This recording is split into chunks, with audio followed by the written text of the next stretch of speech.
Previously on Blood in the Haven, our story continues. But one of our stories has just become a bit more complicated. So the last time it was still dusk the day before, and you left the scaffold district, both of you did. Brigitte started that evening seeing a bit of an odd situation in where you saw two of the oldest people from the district being bumped into by some younger man who was looking for work apparently. But, hey. You got back to the hideout, you noticed that Brandit was making a very organized salad, and you picked up the fact that he's very skilled with his hands. He may have been trained in this. You also had a little bit of an altercation with Sloane, who almost not shot you. But you later moved on to the Bright Lie because you had planned to fight with Salt and Pepper, who did not show up. You did have an odd interaction with that bear folk that was arrested before that. But you were very clear. Don't bring that stuff back in. But what you did notice is that a little while later, some wolf folk passed that table, and it seemed as if something happened there. But, well, you had nothing to prove because you were too far away. You headed downstairs, and the cage, as always, bright, lively, full, loud. But the guests had arrived early, because Rosette was already entertaining them. Eventually, you decided to step into the ring, because it was your turn. It couldn't have gone wrong. It couldn't have gone worse, perhaps. Well, some guy showed up, bit of a berserker, showed up in only a loincloth, and, well, the audience was certainly enjoying the battle in the beginning, but Brigitte lost control. Especially after that happened. At the moment that you were he was down, you smelled, the beast smelled the flower, some smell that triggered something that perhaps shouldn't have. Perhaps it's too difficult to explain. But everything after that moment became a blur because, well, you lost control and something terrible happened. Meanwhile, Reinald had just a very casual evening. You met with Evelyn, you met some of her employees, you met, what is her name? Celica, and she would, well, Evelyn insisted upon the fact that Celica would give you a tour of the temple and everything. But, hey, business talk. You also had Corin visit Evelyn to play some chess. Reinald lost in two moves, interestingly enough. And the day after that, he also met Evelyn's house attendant, Matilda Giselle. She doesn't speak. But, hey, Evelyn does seem to talk to her, but it's probably more that Giselle just loves listening to people. And Evelyn can talk and talk and talk sometimes.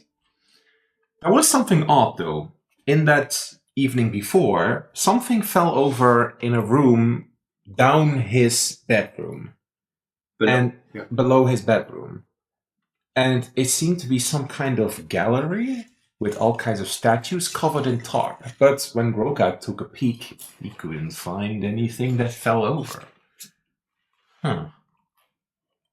Switching back, the day after, Brigitte woke up restrained.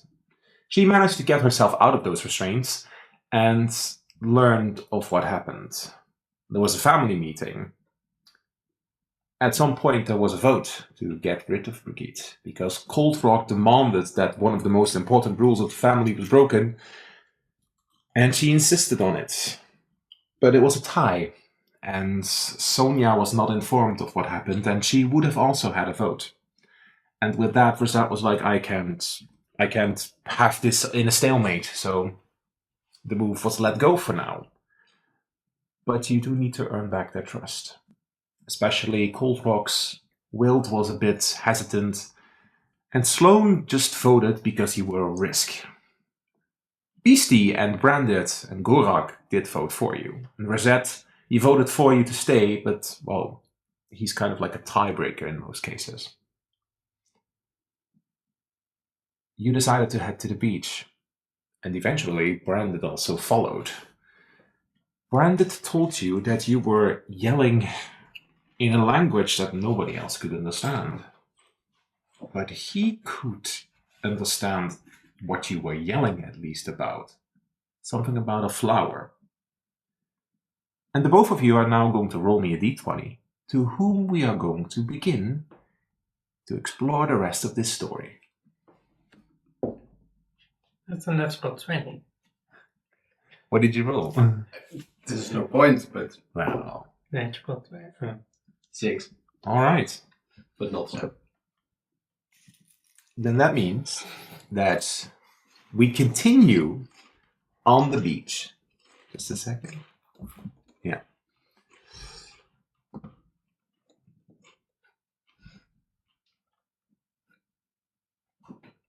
Is de muziek nou weer gestopt? Oké, pak even die afspeling daar. En dan ram je gewoon even een paar keer op de aanknop terwijl je dat ding daar houdt. Oh, dat was te snel.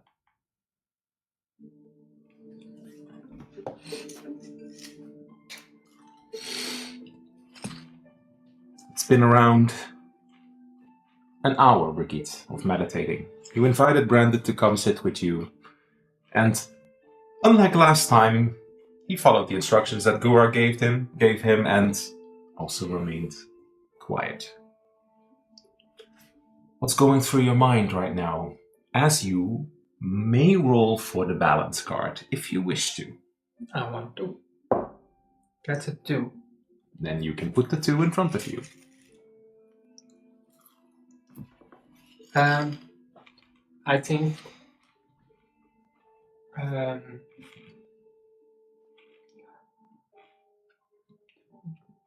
think Brigitte would be a little wary of how much Brandon is invited in at the moment, because he apparently understood a little bit of what I said, and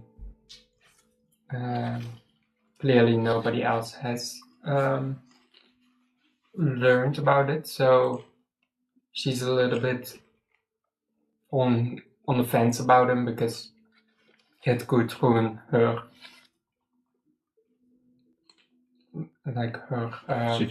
situation indeed. But she does realize that Brandon is quite helpful and quite nice towards her, so there's a little confliction, and furthermore she's just constantly thinking about trying to remember what happened through her perspective and not what others have told her. But she can't quite Place it. No. Because in this moment, it's a blur. You see flashes of that moment in where you gave in. And typically you can remember. Typically there's a way for you to push it out, but it wasn't. It was just... It was lost on you. You don't even know what they did to him after. Yeah, and that's something that is just laying on her shoulders, because she killed someone, but she also wasn't aware of it. But she does feel extremely guilty about this whole situation and her putting the family in danger as well. Because indeed, from the situation that you're now in, Khalees has to now put on an act. Cold Rock is beyond frustrated. Sloane is also wary. And Rosette now has those guests who saw everything happen. And they certainly made quite a few statements about you. There was a moment in where... You know what, Brigitte? Make me an intelligence check.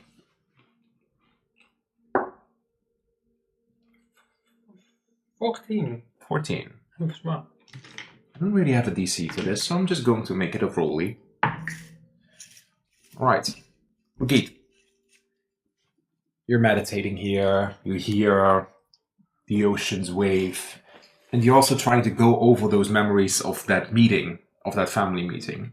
There was a moment in where this Vesper bunny was kind of insulting towards you. I know what to do with you. I'll find a place for you. And then there was a moment that she looked to Rosette and she said to Rosette, you know, can I? And Rosette was like, no. And then immediately shut down the meeting.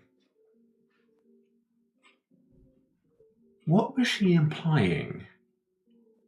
Does Brigitte have a theory, perhaps? I think Brigitte's mind would go back to times before and just feel like she doesn't want to be in that same position, and that I forgot his name, but Flucka's bunny. Vesper might bring her closer to past memories that she doesn't want to visit ever again. Mm-hmm. So she is extremely happy that Rosette shut that down, because that's what her mind is going. That Vesper would do some similar things. Mm-hmm. What do you wish to do now? Do you wish to talk to one of the two companions you have with you? In addition to that,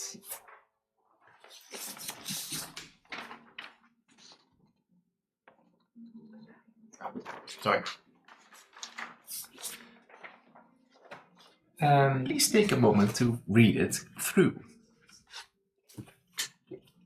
I think she would wait unless somebody else talks to her, but she would try to lay low, try to listen to the others, walk behind them, be in the shadows for these upcoming hours, weeks, days, Mm-hmm. because there's also a lot more people that have seen what happened yesterday, so she's trying to just Mm-hmm. lay low. I think that at some point, Gurak is like, enough for the morning. Opens his eyes, looks towards you, makes eye contact with you. How are you feeling? Can't remember what happened, but yeah. Perhaps those memories will still find their way back to you. Yeah. For now, you need to take a day off. No dock work today, but tomorrow you'll be probably back on duty. And since there will be no fighting, we'll need to think of another way. Leave that to me. Yeah. Yeah.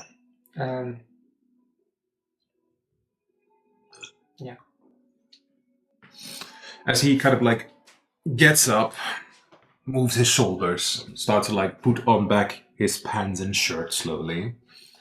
You notice that Brandon is like, he's just looking towards the ocean, kind of absent-mindedly. It's up to you what you want to do now. You know your instructions. Rosette was very clear. You have the best skill set at the moment to track and find that mayor. You'll have to start somewhere. But I can imagine you also may have other questions. It's up to you what you decide. Is Gurak already like leaving? Or No, he's not leaving. He's currently still like putting on his shirt. You can ask him questions.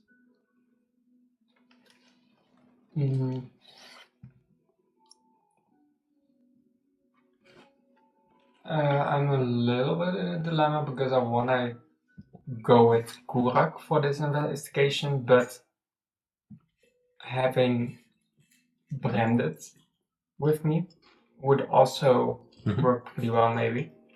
But I feel like having them doing this with the three of us might be a little too much, and I would be like, it would be smart to bring branded, but branded isn't like fully in this full thing. But It's up to you. um, You can just ask something of Gurak.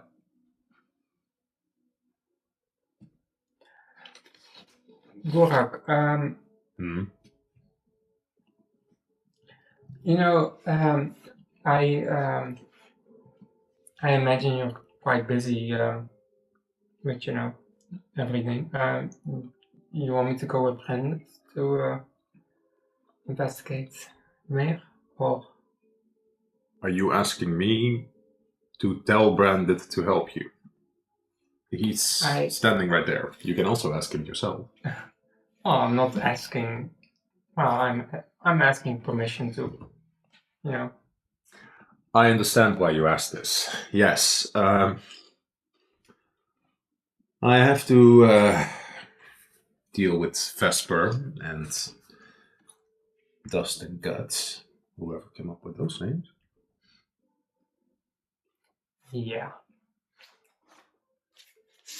Brandon sits there looking between the two of you. He has to look up because he's small.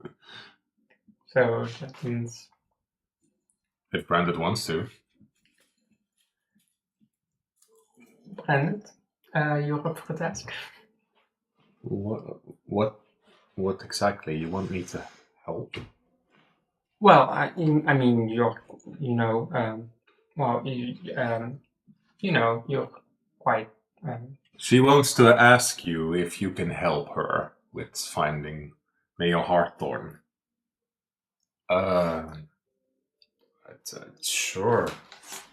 I don't know if I'll be much help.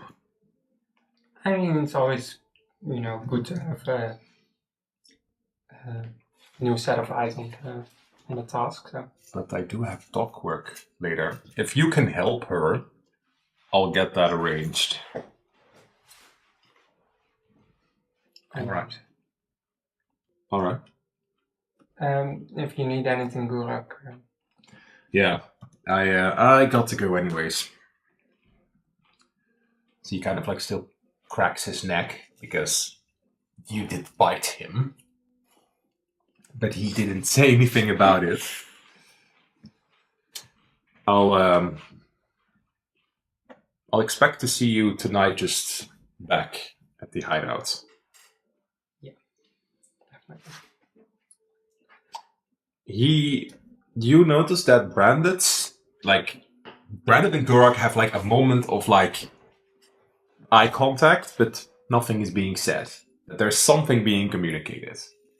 And then Gorak wanders off. And I would probably take a moment to fully explain the details of this whole mayor situation to him. Explain why we think he is missing and just away, and why this does not make sense with the new mayor in town. And I'm not mentioning Reinhold. Not mentioning that there's someone who already knows, but I do mention the things from Reinhard's perspective of there are people that have seen him come here before the mayor already. And you also tell about the new mayor. That's alright. Then I'm going to treat it as if Brandon already knows this information, except about Reinhold. Yeah. Perfect. Alright. Where do you think we should begin then?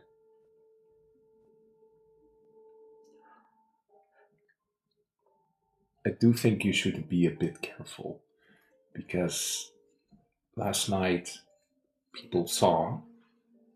I think that if you ask around on Crow Street, it may be difficult, because, well, there's many people who were perhaps also down in the cage and word spreads fast. But if you stay on the southern side... Yeah, the scaffolding district, other side. It's just the mayor is not the only one that has disappeared, so there's others that we need to look out for. And maybe they're all connected. Maybe. But, it's Katrine from the tailor shop. I don't know if the name has been mentioned or but. No, the Katrine has been mentioned, Yeah, but the owl is not. The owl has not been mentioned. No. Reinald said No. someone else also was gone. No. So she has been also has been gone, but the way it has been talked about by the new tailor person, I don't know her name, but that one was not fully honest to us, I think. So that could also be I suppose we could ask again, or press a bit, but I don't know if that's wise. Yeah. I mean, we'll just walk around the city, look for anything suspicious, and just ask around. I think that's for now the only thing we can do. All right, let's ask around. And we're going to shift to Reinald now. Hello. Hello. That's a very deep Reinald voice. Hello. Hello. It is I. It is I, Reinald. Reinald. Yes. So you saw that interaction on the beach, and you decided to turn back to town to make sure that you weren't spotted. You are now wandering back into the ambassador's pier. Yeah. And you would probably be back around the Temple of Allura. What are you thinking? What do you think could be a good lead for you next? Well, Reinald has already, drew a few lines between people getting sick from the water. There's something with the sewage system. There was people in the sewage system, apparently. Yeah. So Reinald's thinking to himself, well, I was there. I almost died due to a sticky thing. Sticky situation. So I think his assumption would be, I think Felix mentioned that water treatment brand. Mm-hmm. No, wait. It was, He called it the Waterworks. it was the other one, right? It was the, Felix mentioned it to you. not the, Clay didn't mention it to you. No, Clay, I mean, the pottery. the orc, the hordling. The Hordling, yeah. The orc. Siegbert. Siegbert, yes. Yes. Sorry, his name eluded me. Didn't he mention it, or was it actually Felix? Felix was the one who was coughing. Siegbert had just Right. arrived. You're right. Yeah. So to Reinald, that seems like a reasonable direction. He assumes he probably can't just barge in because it's like a public thing. It's Probably. true, it's also a bit further away. You'll need to get to there as well. But he has kind of like put his sights on that for now. Mm-hmm. But he doesn't really have an idea where it is. No, but he can ask around. He can also perhaps check out if Victoria is awake again. He could ask Evelyn. He could ask any of the employees. He could wander around in town. It's up to him what he wants to do. I know. I think for now he would just...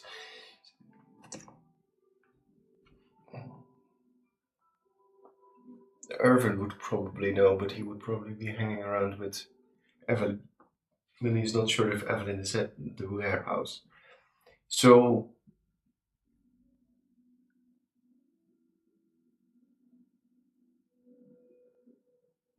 Yeah, it's a bit. It's also the warehouse is closest by, so I think he would head over to the warehouse.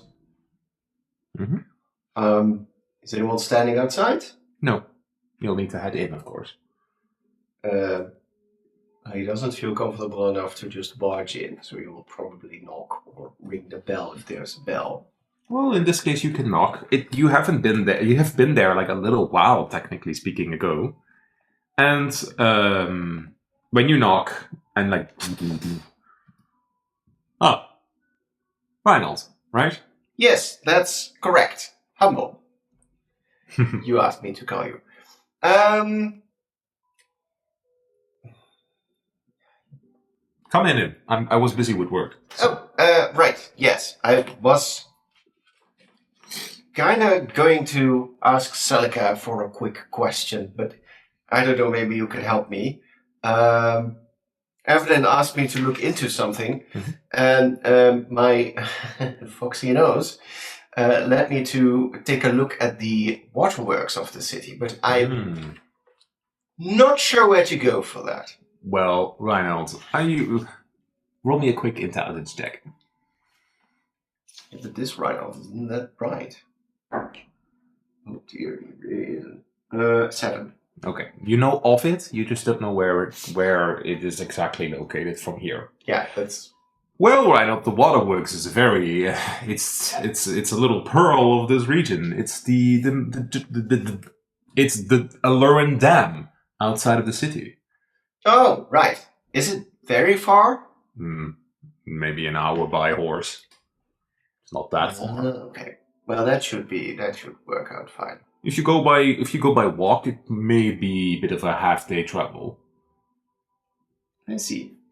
But, well, you can always just borrow a carriage, perhaps. I don't know. Do you know how to drive? Well, I know some horse riding. I have not driven a carriage. Do you have proficiency with vehicles? Or no. Driving horse? He doesn't have proficiency with vehicles. I assume that, given his background, he probably has sat upon a horse. True. But he's not really proficient. Then you'll need a solution for that. Or get lucky with an animal handling check. Just, typical Reinhold fashion buy his way in. Yeah. Taxi! Page boy has money. Well, perhaps there are services. You just may not know where they are in the city, so you have to ask around. But are you planning on sightseeing? It is a magnificent view always, especially now during the autumn season. Well, it's such a lovely day, so I was intent on exploring the region a little bit more, because yesterday I was walking mostly throughout town, and it really did give a good impression, but I'm still looking for a few pointers. Mm-hmm. Any specific reason you're going there? Well, I heard it was a beautiful place. All right. So, but thanks, then I don't have to bother anyone else with my questions. Then I'll be heading off and plan a trip to that magnificent site. You noticed that he was busy fletching, as of carving, as he was like inspecting certain types of wood, and then just absentmindedly he was carving. But he is proficient with like woodworking craft and stuff.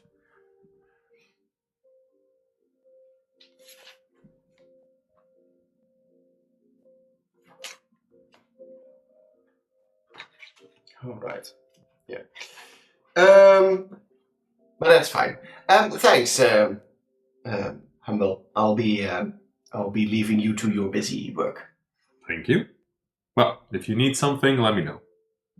Yes. I may not always be here, and because Celica had walked back from visiting the temple, and like, we're not always here, but... Roll me persuasion. Not persuading, but... 18. We're not always here.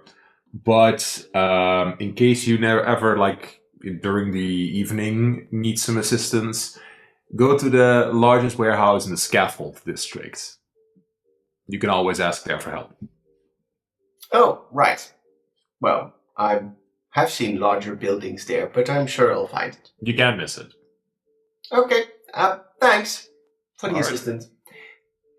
Have a nice work day. Bye-bye. And he just continues to his work and he leaves you to leave yourself.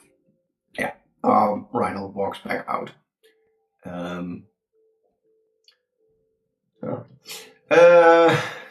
Such a nice guy. Oh. Reinhold would first go by the mansion. All right. Reinhold, roll me evens or odds. So first call it and then... Even. 6. All right.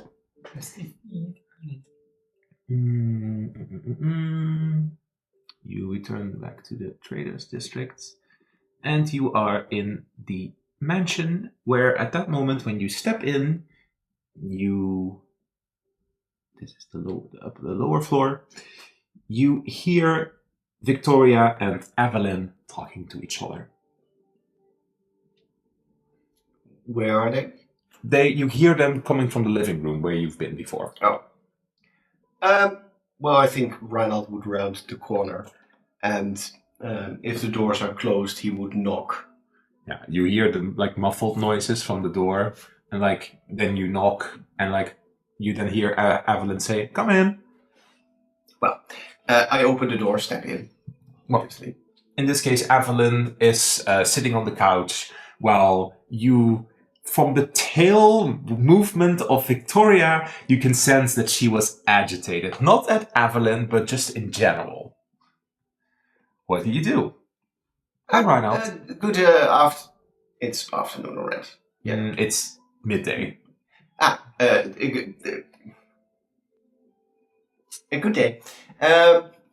Hi. Yes, I see that you're up, obviously. I also see that you're doing well, Victoria. Nice to see you, Reinhold. You had a busy day yesterday, I heard. Your academy friend kept me up all evening. Oh, Lewis. Yeah. So what is he poking his antlers into? Well, he clearly has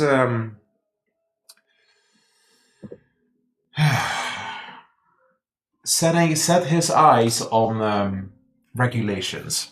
I tried to talk him out of it, but to no avail.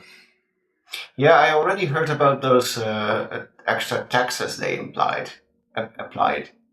And then Evelyn is like, yes, Lady Victoria was speaking very adamantly about... Evelyn, you don't have to be...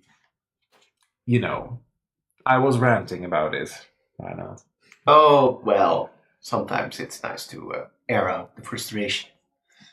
Something isn't right, though. I haven't gotten a single clue why he's doing it. Well, have you figured out why he's even here? Well... Because I can imagine his appointment is just... That was something that he was tight-snout about. Oh. She looks at Evelyn, and then to you, and she walks to the door and closes it, because all three of you know. So the thing is that you two already know that Mayor Harthorn disappeared a day before he arrived. It takes at least 5 days to get from Concordia to here. And it means that he knows about it. He knew that beforehand that something was going to happen. That's why he's here. But he's giving me nothing. And I can't call him out on it, because that is against council regulations. I'm not allowed to interfere with other settlements besides Foxfolk Nation. So, I don't want to put him on edge as well. But do you think it's something that the effectively his family, but the government of Velvet Glade is behind? I'm not sure. I could go to Velvet Glade and investigate, but then I'll be out of town for a while. But I think it's perhaps something else. I don't know. It's I think something else is going on. Because he looked just as tired as I got from his conversation. Well, I think he may know more, but I'll need to egg him on a bit, perhaps, to get him to talk. Well, it does suggest that whatever he's up to is not going according to his plans either. No, because he's putting strong regulations on a lot of things. I tried to talk him out of going so far as investigating houses and just knocking on people's doors and... What is he looking for? Good question. But he is looking for something. He also wants... he has the power to do so as a council member. He wants to tighten the laws. In a place like Velvenglade? No, in Haven. Yes, he wants to make this city prosperous once more. I saw a few of the documents in front of him.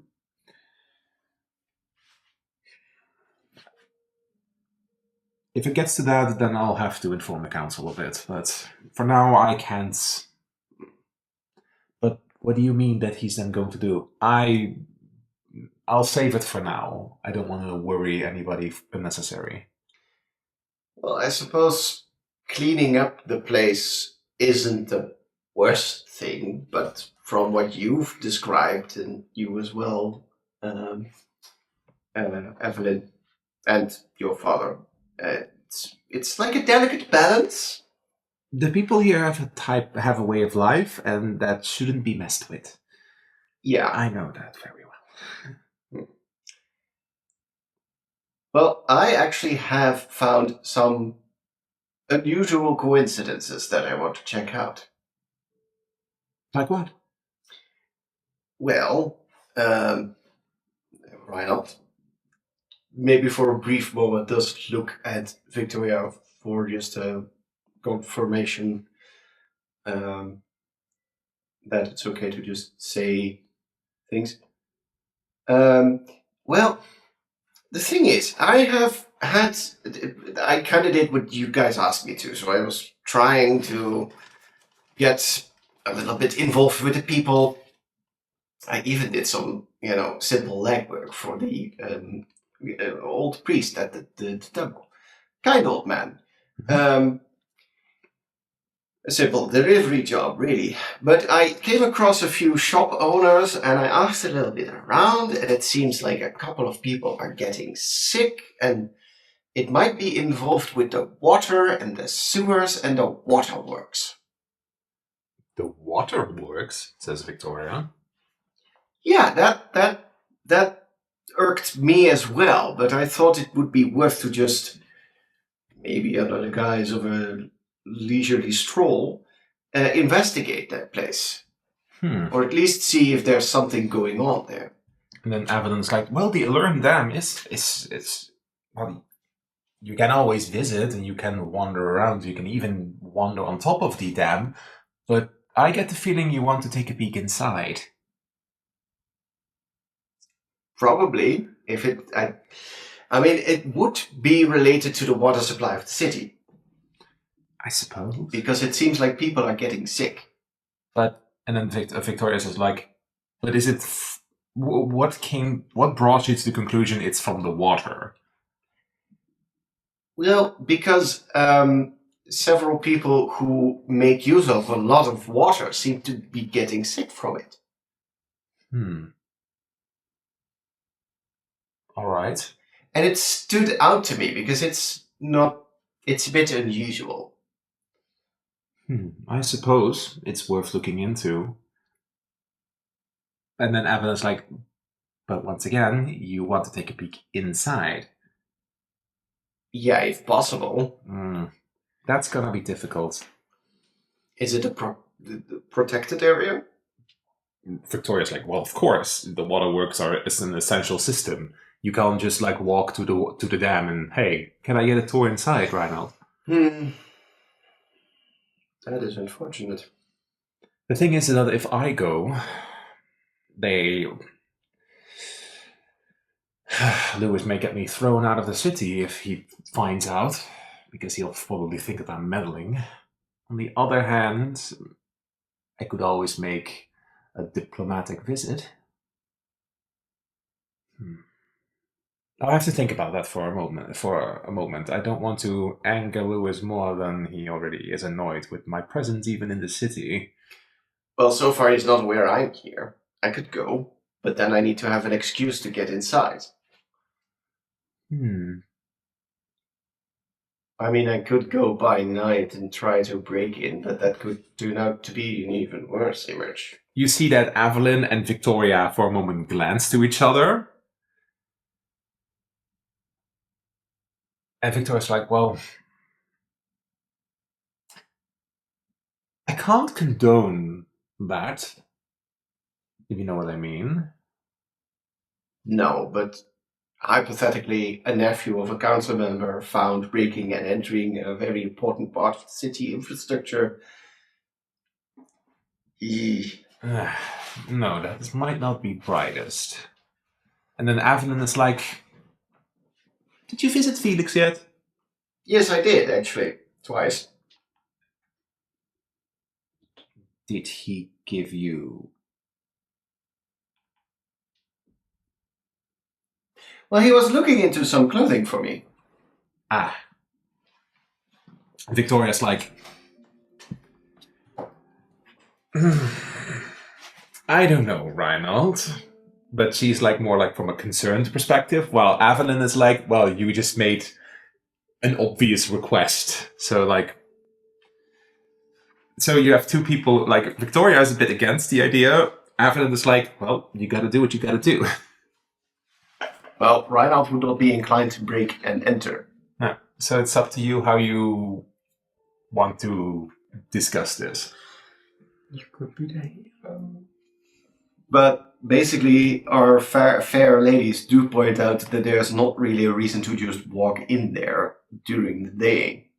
Well, you can't. You'll have to maybe get permission. Reinald does remember something that Hortling scholar said. He does have access to like archives and stuff, so perhaps there's information about the dam. Because even if you would need to get into the place, you would still need to know how.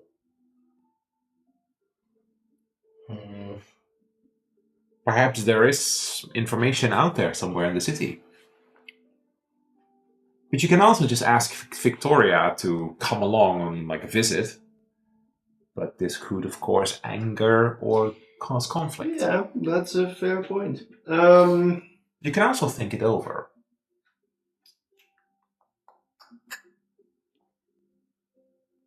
Perhaps the situation changes. Well, let's for now just keep it in mind. And if you hear of any more people getting sick, it might be worth to investigate harder, and I'll figure out a way to get more information on the dam to begin with. Because even if I would be sneaking around, I would need to find a way in. There are two questions, like the ladies look at each other. Victoria asks first, do you want me to discuss this with Lewis? Because I have another moment planned with him.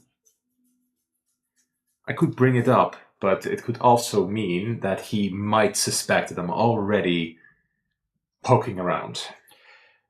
I think that would be unfortunately a bit obvious, because how else would you know that people are getting sick? Yeah. So I don't... Just leave him out of it for now. All right.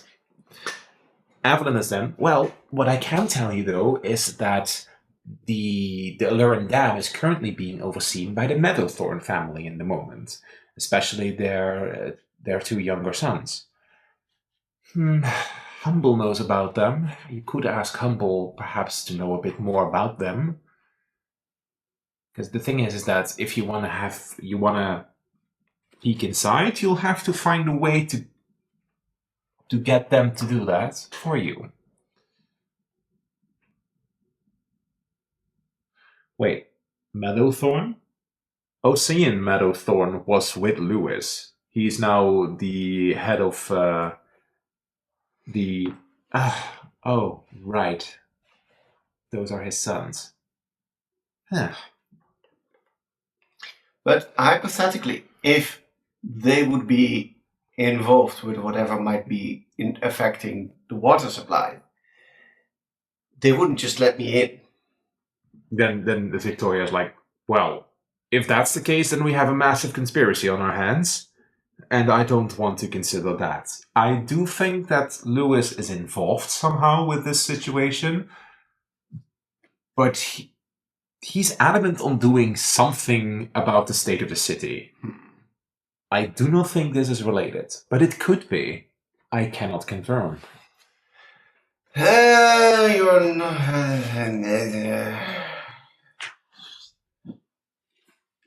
I'll have to mull this one over, I suppose. Evan is like, I'll see.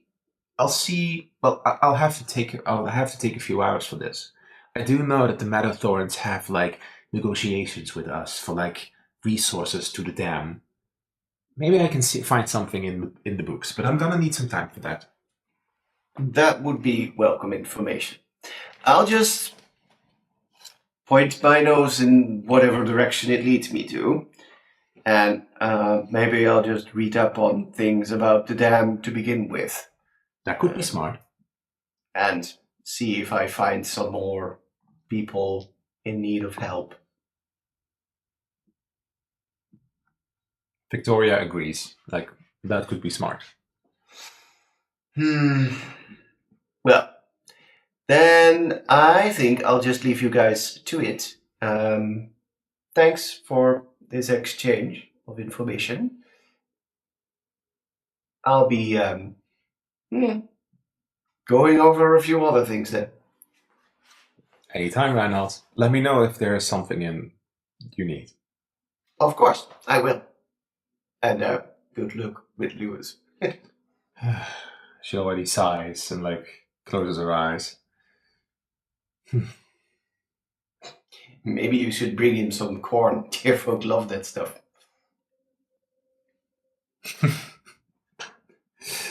And like Avon is like, that's a stereotype, Reinhold. Well, like, is it a stereotype if it's true? Evelyn looks to Victoria. Do you know what they say about all foxes here? That they're all tricksters and little devilish people. No, I never. And then you hear in your mind. Yeah, but that is a hurtful stereotype. I mean, we also all know that all wolf folk really dig sweet stuff. Victoria's like, wow. Anyways, let's stop with all these stereotypical Theron comments. We all just have our own weird quirks. That's what I strongly believe in. Anyways, we're moving on. Reinhold, you are making your way outside of the mansion. Reinhold is making his way outside the mansion. Yeah, he walks outside. Yeah, what is he going to do? He's a little bit...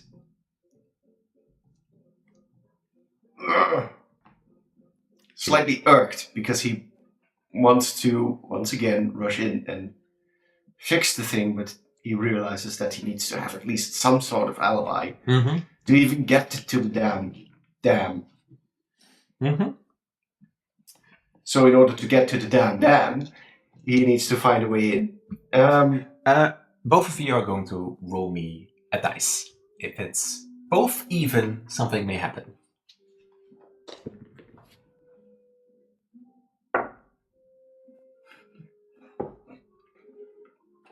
Hi. It's both odds. Both. Okay, well, that still counts. If it's both the same. Brigitte, where are you going next? Have you thought about this?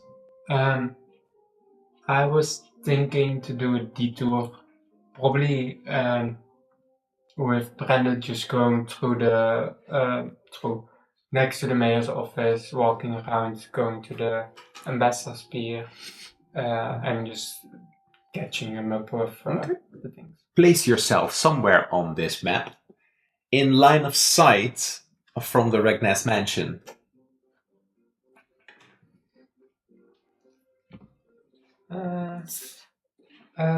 We came from the ambassador's pier, right? No. Yeah, you would. Okay. But if you took a detour, you can also put yourself somewhere else. I think we will be going this way. Just in front of the mayor's office and then going that way, maybe to the table for breakfast. All right. Reinald, you are stepping out of the Regness mansion. Well, you can't miss the big woman that manhandled you, or Fox handled you. They are currently with their backs turned to you. Oh. There they go again. I turned Brandon around, but that's just another Brandon. He just essentially stares at It's kind of like an owl. You just turn him and just... his head stays. It's like fucking Okay, continue. laser sights to Reinald's little pupils. Dang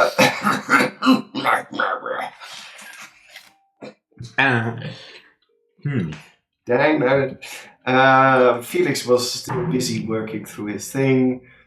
So Reinald? What? A favorite thing. I see, with my little eyes, something interesting. Well? Well, do you see them two walking away? Yes. Well, why don't you follow them for a while? Could be interesting. I'm so curious what they're up to. Fair enough. I'll give you a spell if you follow them for a while. Just stay outside. Spell.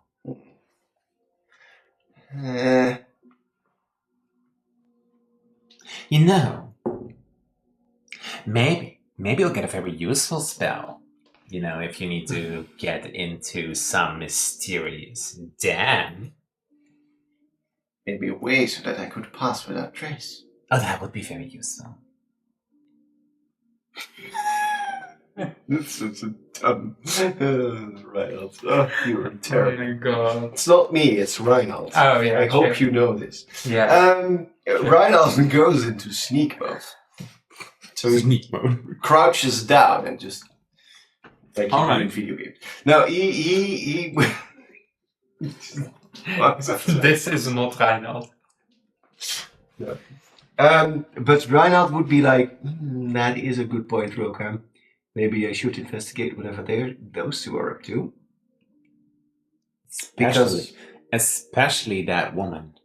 She is mysterious. Because that man, Reinald has seen him with them before, but he was eyeing them whilst Reinald was eyeing them.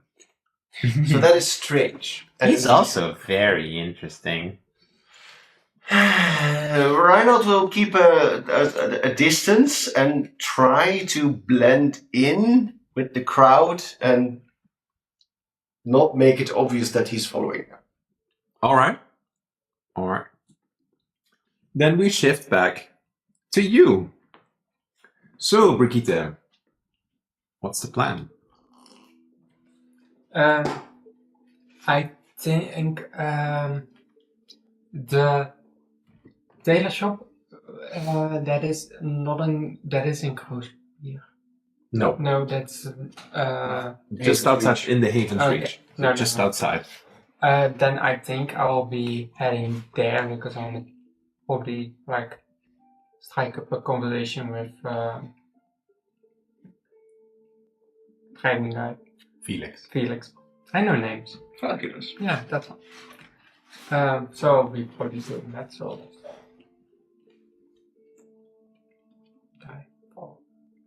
just casually walk that way, talking with Brandon.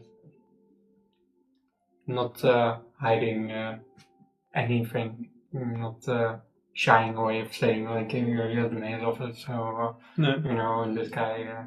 Brandon wouldn't really say much, so what would you be talking about? What would you say to him? Yeah, and me and Gorek, we went there a couple of days ago, and this whole door was blasted out, and it's quite an entrance for a mayor, especially who immediately starts enacting a lot of laws within not even an hour of arrival. So yeah, Well, it's odd. Hector Herskowitz is Louis Herskowitz is a council member. He has the authority to do so in Deerfolk settlements. Yeah, but he was not even an hour in his office, and he already started making laws here and there. Would you? I mean, I'm not very much the right person to ask that, but it depends. I don't know why he does it. The city is sometimes in a bit of a rough state. So, is it all that bad? Well, at least get comfortable in your chair before you're doing all of this, this bullshit. I mean, I don't agree, but I also don't entirely disagree. But I don't have enough information yet. I've been barely here for a while myself. I haven't mingled a lot. Well, we're gonna mingle a little bit with. We're gonna mingle a little bit with the Taylor. Felix. Persuasion on him. Why don't you roll me, as Brandon, an insight check? Oh, good boy. Is wisdom, right? Yeah. If he doesn't have a special number for it, it's just his wisdom. 9. 9? Oh, then you roll again. Both? Yeah. Him. Well, 9. I can't do anything with that. So, persuasion versus insight. 11. 3. He buys what she says me. You're buying what I'm saying. All right. Sure. So the thing with this guy is, he was talking about Katrien. And he said that she was gonna go on vacation or whatever, and he was gonna take over for a moment, but I learned that she is missing and not on vacation. So that's why we're gonna talk to him. So I assume I need to do the talking. I don't. Unless you want to take over, that would be fine. He looks away. Yeah, thought so. Anyway. Did you see his charisma stat? Yeah.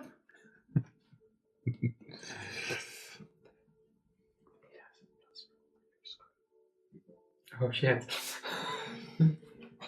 No, I'm kidding. I lied. I have a high charisma. I rolled for deception and you fell for it.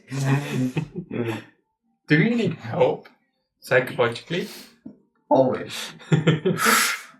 That's why mirrors exist, don't they?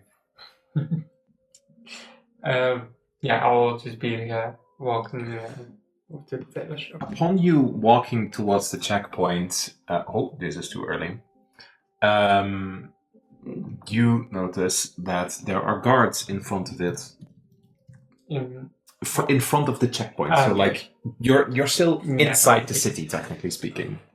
Yeah. Right on this thing.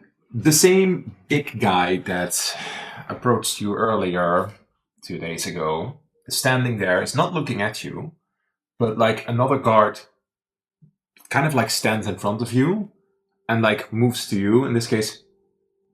State your business out of the town. Tailor shop.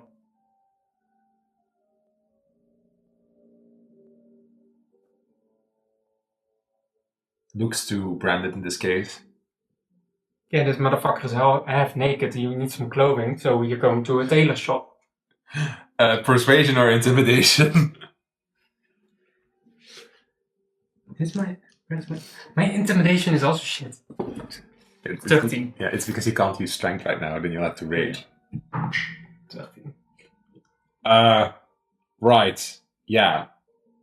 I almost feel bad. Poor humans. Luckily, it's quite hot outside.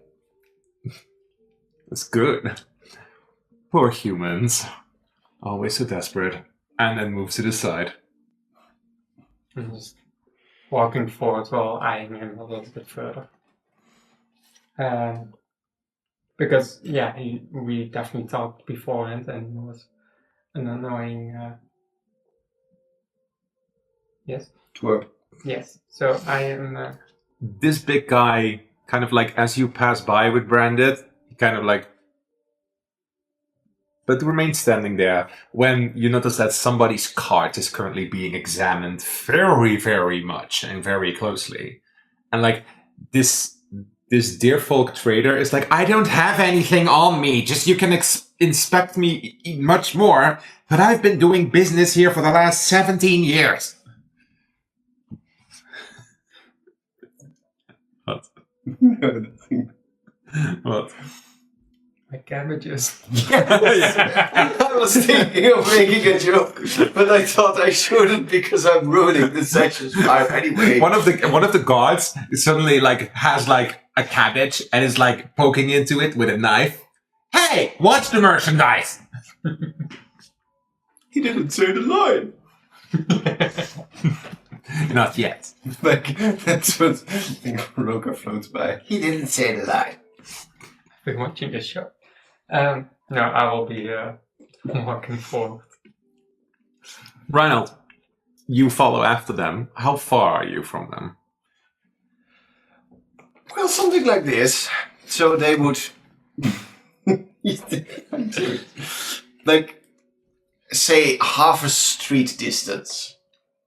So when they have passed through the checkpoint and they would reach roughly towards the clothing shop, but not at or in, that would probably be around the time that Reinald would arrive. All right. Then in this case, that same guard wanders up to you. State your business out of town. Oh, I'm going shopping. Shopping what? Books. Knowledge. Persuasion.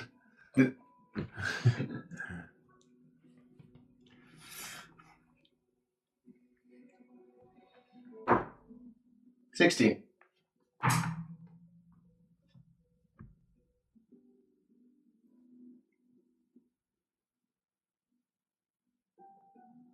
As in, go. You're just standing in front of him. Do you have that problem? I know a good physician. No, Reinhard would walk past him and just... And then you see that these two are indeed heading to the clothier.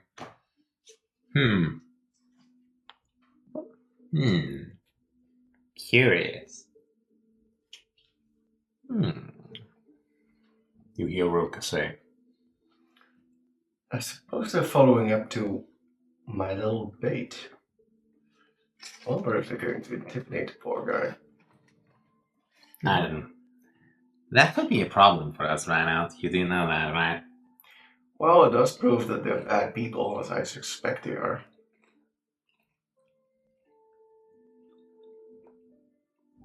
We'll just keep an eye out. Well, we do always love a little bit of chaos, but just be careful right now. You do. Well, of course I do. I presume there are some people here, so Reinhold will hang around the entrance of the bookshop and take a peek at what they're going to do. Brigitte, roll me a d4. That was not even a hole, by the way. Just rolled it. What is that? That is a 3. That's a 3. A 3. Yes, a 3. 3. 3. You have one growing out of your arm, but that doesn't mean anything. Took me a little. It's like, I'm a little bit too sharp. All right. Brigitte, you wander into the shop.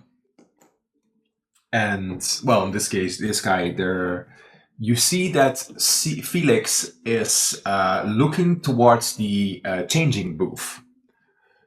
So there might be somebody in the changing booth. He says, "Hello, how can I help you?" "Ah, you again. How is that fancy coat?" gotta say it works pretty well. So, yeah. Felix then looks to Brandon in this case, who comes in with like just a black robe. Shopping? I'm just looking up and, I mean, this is the time for a new outfit. But, yeah, we're just browsing. Also, sorry for kind of like undressing myself in like full view. I not really used to people staring at it. Brandon looks at you with like big eyes, like what did she just say? And like Felix is like, that's all right, I'm used to it. But we do have indeed a modesty screen here, so just a second. You hear somebody say from behind the curtain. Yeah, next time then. Do I have you to thank for the this cloak or this jacket? I don't know what it No, I don't think so. But was. It Katrine.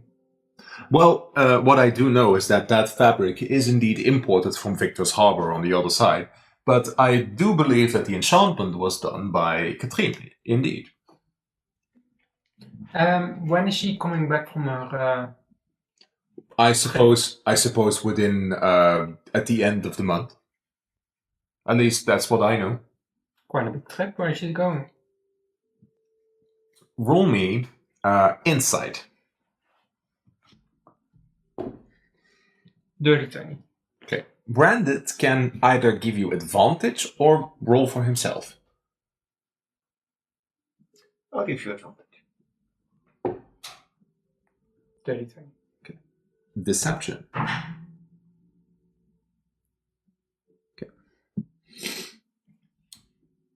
So, oh, yes, I can tell you all about that. She is actually going to Costa del Rigido for an exclusive design couture.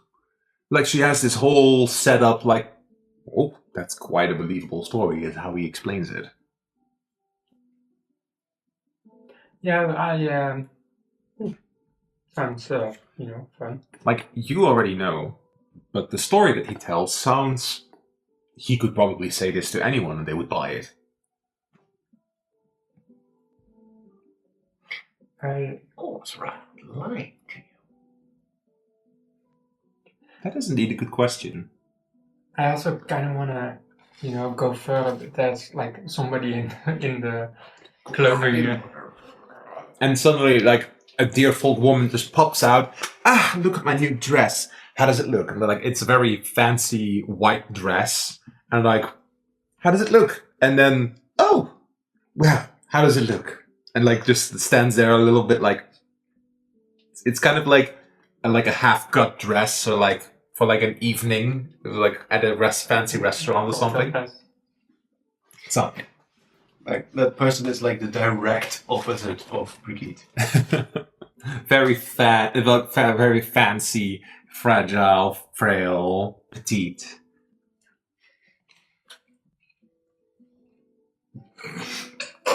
And then Branded also like, "Oh, great, 2 thumbs up. Well, I'll go get changed. I do want this, so make sure to, I'm gonna take this one." And then she steps back into the booth. And that was hideous. I think she looked pretty. Shit. I don't know. How far is this? It's somewhere over that side. Clothing. Yeah, the little Changing room.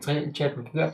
Yeah, it's not on the map. No, but it's more on that side, right? Yeah, it's kind of it's the blue. It's in the corner. Yeah.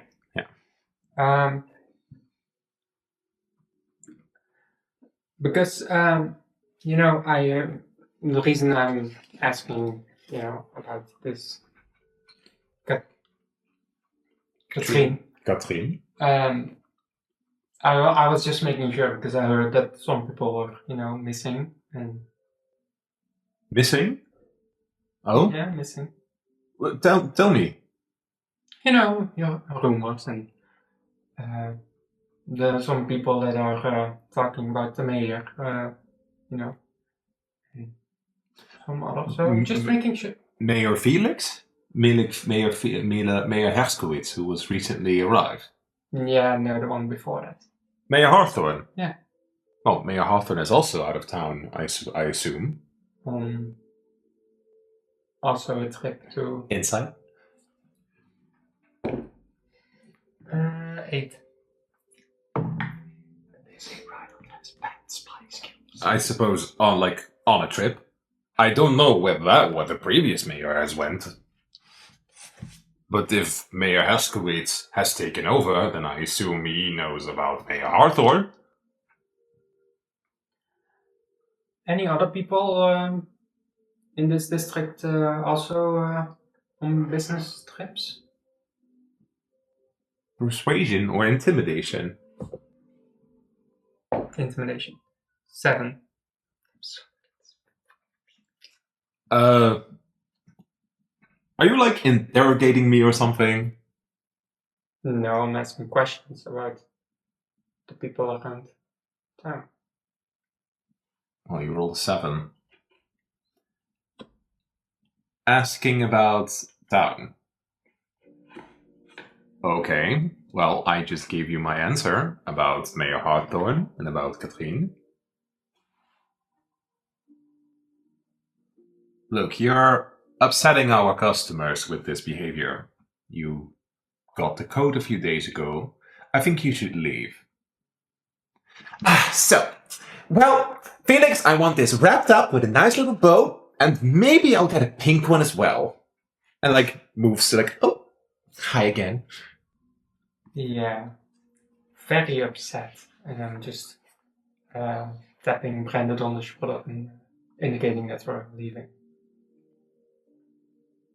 He does stare you down. He's still at your height. He's a big dragon folk. Just a second. Also stares you down. Clearly not intimidated by the way you speak to him. Because, Brandon is And then after a very awkward silence when they're kind of out intimidating each other, she would just step outside. Reinald, where are you hiding? Where would you have been? So Reinald was just staring out the window. sitting in front of the door. Hi. Don't mind me. I'm invisible. Reinald would have been probably on the other side, moving in between the bookstore and the flower shop, but not going in either. And he would... I'm going to say he is at the flower shop at the moment that he sees them come out. And I think that would be reason for Reinald to quickly step inside. If there's an inside. Okay, yeah, there is an inside. Okay, then we're going to shift the scene for a moment, as we are going indeed to the flower shop. No. At the moment, Bad. you're kind of wandering back and forth. I think that you may pass the window and you see Seekbird wait for a moment. And then at some point you spot the two of them coming out. And that would be then the moment for you to step into the flower shop, right? Yeah, like, oh! Like, in such a way that obviously if they would see him, they would just see someone walking into a flower shop and not someone staring at them. All right. Well, in this case, you step into the flower shop. Behind the counter, roll me a d8. Sometimes a 8. Okay. Well, tell me a race, Reinald. Species. It's definitely a Tau folk. Okay. Then a bit of an older gentleman Tau folk. You can already see like the graying, like the eyes covered. Hello. Welcome to... I'm not gonna say another knightly endeavor pun. Give me an idea for the name.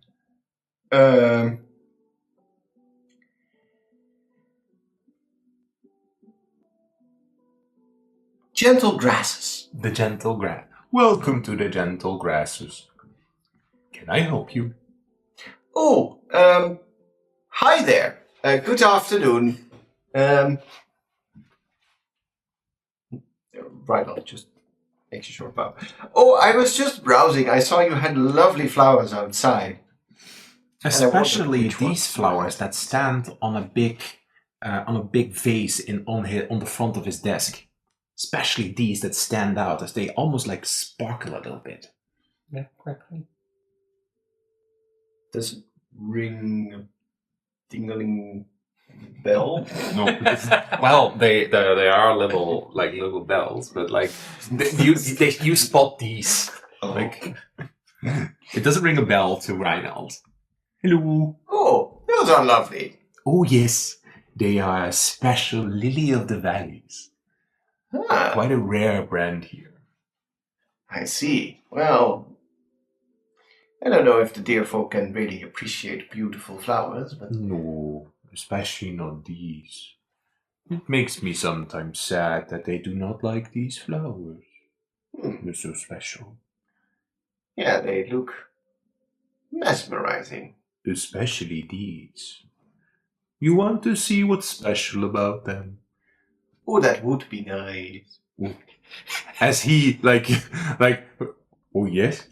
Yes. Then he kind of like goes to like a little rope and like pulls on it, and all the window curtains just go down, and it's suddenly pitch black in the space. Now don't be afraid, little foxman. And then suddenly, those flowers just like glow. Ooh. Wow. They start to like glow. Like very like iridescent, like with little sparkles. See? Now, where did you find those? No, I cannot tell you my trader's secret, Ooh. but they are very special. It would almost be a waste, but do they have some magical properties? Well, I think they do, but, well, there is something beautiful about them and magical in the way that they are now. So I do not know, I have not messed with them in that way. Like I said, a new addition to my collection. Oh, I see. And they turn back to their normal color.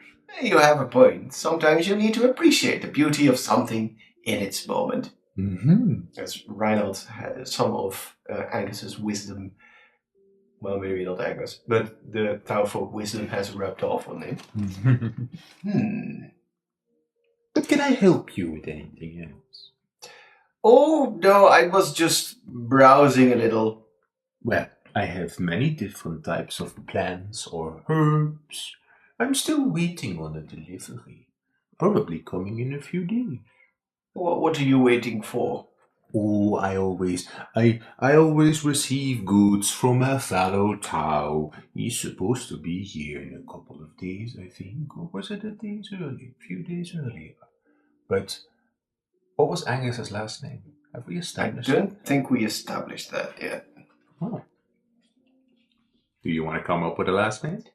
Ooh, I would want to follow Taufolk naming conventions. You know what? He says the family name. You pick up on it, and we'll establish it later. And then you're like, oh. Oh, aren't they famous for working through all kinds of agricultural products from the Taulands? Yes, especially waiting on medicinal herbs at the moment. The city often needs them, and we do trade. Ah, I see. Interesting. Then I might come back later. I dabbled when I was a bit younger in herbology and alchemy and similar tinctures and concoctions and. How fun! I can imagine that the Taufolk would like you, Mr. Fox. Do you have a name, Mr. Fox? Oh, my name is Reinald. Ah, good to meet you, Reinhard. Reinald curses himself for saying that name because the last name alibi is easy to do. Although there's probably 100 Reinalds in Spellbiz. Maybe. A very common name in Salmon's room. Like 1,000 Reinalds in just 1 square kilometer. Well, Anyway, I'll leave you to it. I think I also forgot some money to buy flowers. But I was just so enticed by your quaint little shop. Oh, that's so nice of you to say. It seems like you came in a rush. I'm sorry if I distracted you from something important. Oh, no, not at all. I wouldn't want to miss something like this. But thank you for showing me those flowers. Of course, anytime. As he then does pick up the pot and puts it slightly to the side to make it stand that the little bit of light that comes in kind of reflects on it. Well, and I wish you a good day, Reinhard. Yes. May a gentle breeze flow through your steps. I like that one. Thank you. May a gentle breeze smile upon you. As Reinald walks out and, We switch back because, well, you two are standing outside now. What do you do? I think with a little bit of cursing, a little bit of. Damn scaly fuck. You wander away a few steps, and then Brandon is like, I don't think you should mess with him, Brigitte. He would. I know that you're strong, but he would probably beat your ass. You do know who that is, right? He's a dragon folk. Well, he was one of the most famed void breakers, actually. Now, well, that was almost a decade ago, though. But, yeah. I wasn't confiding. If it comes to that. But... No, I... Pathetic! You hear in your mind.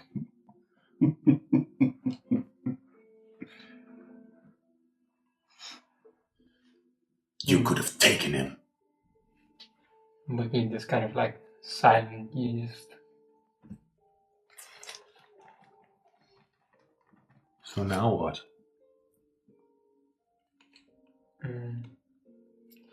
I mean, most people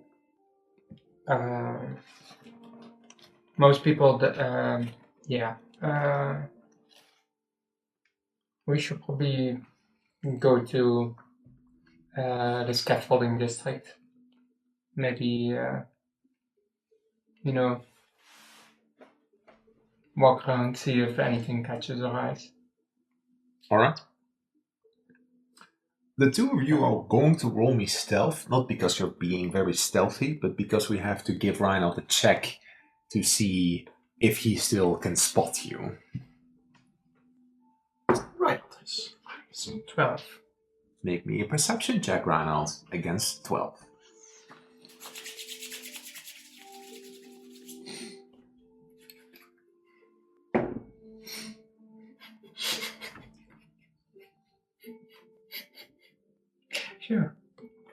me.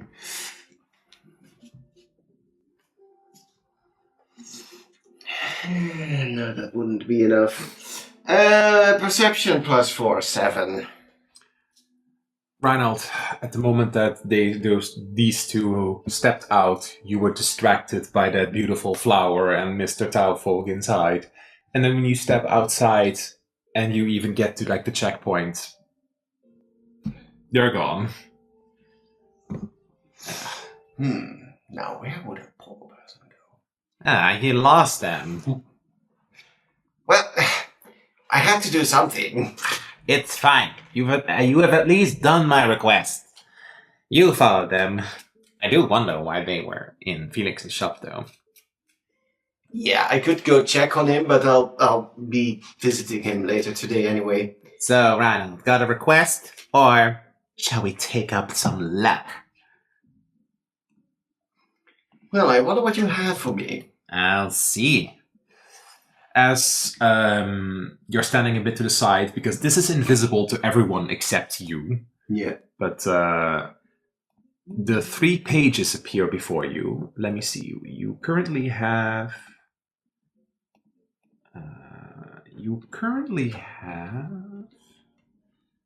Where is it? You currently have Mirror Image, Dimensional Shelf, and Magnificent Tower. Do you want to get rid of one of those 3 to swap for a new one? You can also say no, then you keep the ones you have.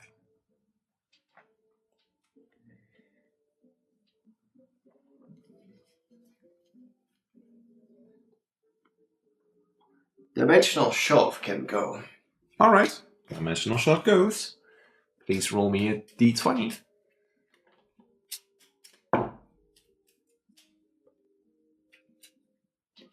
One. Okay. 1. Oh, kind of funny. You can later add it to my sheet for now. Orb of Light. Oh. What level spell is that? 2nd level evocation. Alright. Add it to your sheet. As one of the pages disappears, and a new one that slightly glows with like little orbs of light around it appears. Ooh, that's kind of a nice one. I always love that one. Especially Radiant. how radiant indeed.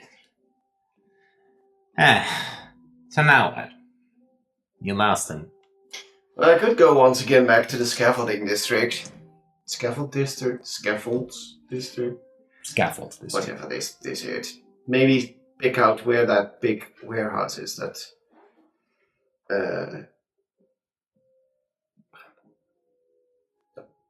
Bramble? Bramble told you of it. Humble. Humble! That's the same shit. Bramble is a whole different character. What the fuck's Bramble then? Oh, was that Deer Folk? Oh. Was weird Mm-mm. in the other campaign. Not Moving this one. Here, she, if she's still a she, is probably an entirely different campaign. Humble. I got it. Yeah, Reinhold is walking towards the scaffolds district. Alright. He, yeah, could go back to the bookshop, but for now he's putting his plan with the ward work slightly on a delay, and Reinhold would be inclined to maybe try to see if he can catch up to them. It is definitely past noon at this moment, and these two, so in this case, Brigitte and Branded, arrive in the scaffold district. What do you wish to do? At the moment that you step into this district, you do notice that there's a few glances sometimes from people like walking past, especially to you.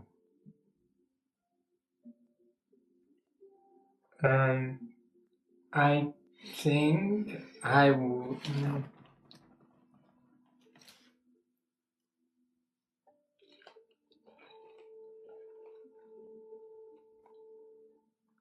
I think I would first just walk through, see if anything just glances my eye. Otherwise, I would walk to the bubbling cauldron. Okay. Well, why don't you roll me the D100? It's time to reassign a random shop.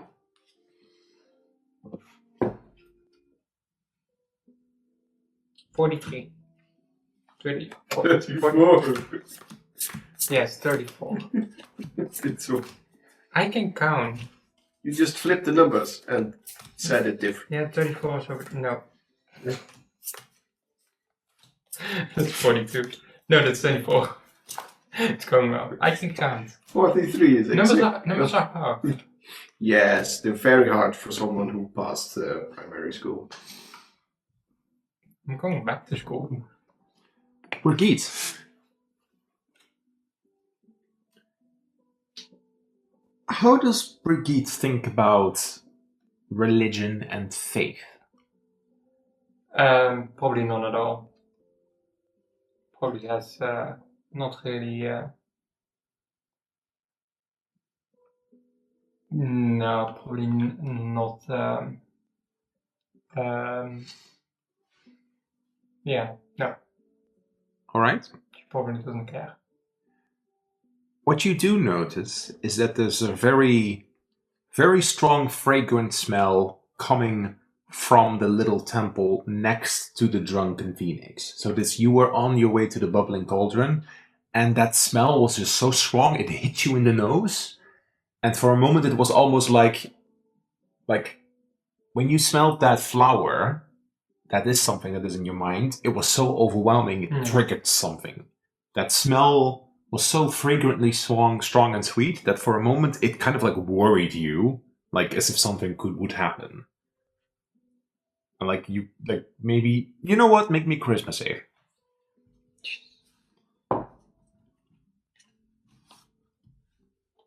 18.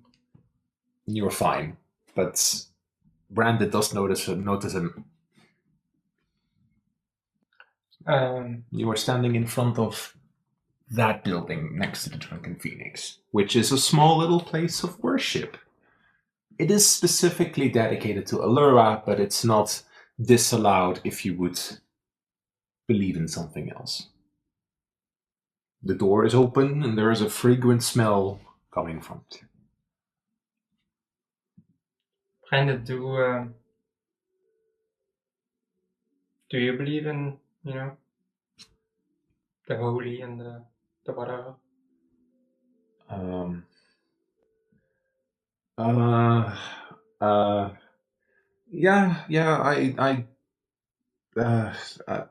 You can immediately pick up on the fact that he's uncomfortable by that question. And have you ever heard of Lady Estelle? I think so. Not much. Yeah, she's nice. He is uncomfortable.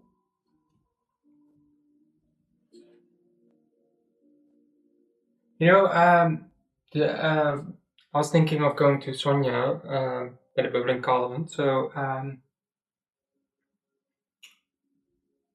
where was I going with that? Did you know that all of us, no, not all of us, but most of us stuff was taken? No. With all these tariffs going around from. Oh wait, you mentioned that during the family meeting. Yeah, it's not just her; it's everyone. People are. And at that moment, you see that a few guards are coming out of the church with like boxes of like scented candles and like vials and like potions with red liquid and like all kinds of like kits and even a set of instruments. And then you see a female deerfolk. It's like, you can't just take all this stuff. And then one of the guards, sorry, on orders of the mayor. Besides, your crap was all illegal stuff anyways. But this is made from the people here. You can't just take it. And like, they don't care and they're putting it on a cart. Can I walk up to one of them? Of course you can. How do you know exactly what is illegal or not? Do you need like a full booklet of everything that you buy, or is it something you guys have a list of everything that is illegal? How does this shit all work? Okay. You are stepping just to the first guard you see and you're saying this. Are you saying this more persuasively or intimidating? Because they... More intimidating. Okay, make me an intimidation check. Did I one? Yep. No, wait. That's a 7. That's a 7. So 6. Sorry. Step away, citizen. None of your business. Well, it would be my business if anything belongs to me that will be taken. It will be my business. You should step away if it's none of your business. You roll a 7.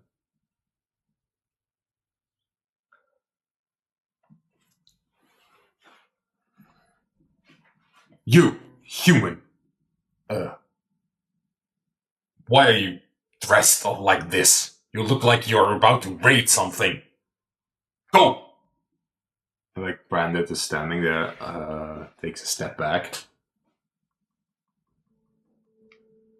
Take that filth with you. Are they currently on their way, or are they? One is standing in front of you, and now they have grabbed their spear. Like they're standing in front of you. 2 are loading in a cart. And then you see that the cleric is kind of like standing there watching this unfold because she can't intervene.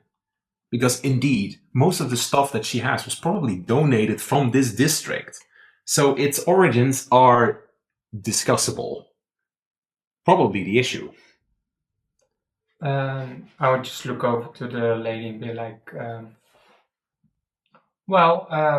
I was going here for a donation anyway, so I will just grab some coins, like 5 gold, and just All right. in front of the guard, just... All right. I'll see if they are ballsy. Why don't you roll me a d20? 12. I was asking Pep. My own shit, anyway. Never mind. 11. It's not ballsy enough. The 2 guards watch this unfold and like, oh, thank you. See, some people still have respect for faith. Mm-hmm. But those 3 guards just do not care. And when they have finished up loading the stuff in, including, as you now spot, some potions that were provided by Sonia, and they are making their way out. Like Brandon has taken like 5 steps away because he walks around with a black cloak. Oh, thank you so much. Take my shit back. There it goes. Why, you wench? Yeah, I mean, sorry for all of this. I can imagine it can be quite hard, especially... I appreciate that you stood up to them, but don't get yourself in trouble for me. Yeah. And good luck with all of this. Well, they at least took everything that wasn't entirely on the ledger. That's quite a shame. Some of those potions are sometimes necessary for this community. Yeah. I will manage, but thank you. Thank you for at least caring. Is there something I can do for you? I don't need any, guidance. That's not my thing. Well, it doesn't have to be a thing, but if you want a moment of calm or someone to talk to about anything, do know that we offer confessionals. If there's something you need to get off your chest without judgment, just let us know. And that's, off the records. And Well, it is between one of our clerics, or me, and you. And, well, whatever idol you prefer. Either Harmonia, Estelle, others. And so if I say something that is a little like, you know, I cannot judge you for what you've done. Only at the moment that you move on, you can be judged for those things. so it's not like a god in disguise that's gonna take me away if I say something like I bought She something. then looks to the guards who are taking her inventory away, and then eyes back to you. No, I'm just making sure. Not a friend of the god. And then when you say this, are you? Oh, she's like, are you all right? You seem a bit. Well, I don't really know what kind of other word to use for it than concerned. Would you like a cup of tea? What about you, sir? And looks to Branded. I'm gonna look at Brandon as well, kind of like, you want some or not? He kind of awkwardly shakes, yeah, sure. I'll take a confession. Is that Okay, of course. Follow me. How much does that cost? Nothing. You listen for free? Yes. Anyone is welcome in the House of Allura. Please, come in. Shit, I need to take up a religion. As she guides you into the little temple. At the moment that you step into the temple, you're not being stealthy, but you roll me a stealth check with disadvantage because you now have 2 people with you who are not being stealthy, just as if Reinald can spot you. 13. Okay. Reinald, make me a perception check. You have to beat 13 to see them enter the church. 23. All right. You wander into the scaffold district. You see that, make me a quick deck save. Keep making death saves here. What town is this? 16. 14 plus 2. Oh, nat 20. So, what happens is that you wander into the scaffolds district. You see that a cart with supplies is coming towards your way. And you can just see that the guard moves an inch to the side to bump into you on purpose. And move. Ow! And you see that lots of stuff and this very strong scent of candles from a church are just being taken away. That's rude. And then you 1+1 look towards the temple that you passed by earlier, and you see her stepping into it. Oh, there's that. You track them down. How lucky of you. See, follow my nose. That's what my mother always said. I cannot imagine her being a religious person, though. I don't know. Would my mother be religious? Well, Probably my grandfather. My mother would be, Eureka. Eureka has a thing. But Reinald would quickly check his pockets. Nothing is gone. It's just the guard that bumped into you. Next time he's going to get stabbed, that asshole. It's once again the same guard being a dick. Don't know why they're always here. And now it's up to Reinald to decide what he does. He can't just go barge in because that would be a bit odd. Are you a religion? I don't know. Are you religious? Not sure if Reinald would be religious. Or a religion? You don't have to be religious. It's a The cult of Reinald. the thing is, you know of the idols and their influence on the world. The question is still, is it just the faith in something that gives you the strength to do something? Or is it actually that power beyond that gives it to you directly? That is always the debate. I think Reinald personally would draw his strength from other things, but he would not be looking down on this. Which is kind of interesting to think about because he has literally a spirit floating behind him who gives him power. Yes, which is, to his understanding, not an idol, because that would be weird. But he's not necessarily. Oh, Reinald, are you saying that I don't have idol potential? Oh, you have great potential, Roka. Well, they should erect statues of me everywhere. That would be amazing. Before that name of yours came to me, you didn't even know who you were. Good point. But still, they could still have statues of me somewhere. It would just be a fancy foxfolk with horns. Reinald Valperian, how many times do I have to tell you that I do not have horns? This is a headpiece, a crown. I know what you mean, but I mean, it does look like horns, so it's... never mind. Why am I even having this discussion? How did this discussion even start? Anyways, Reinald, why don't you go quickly after them?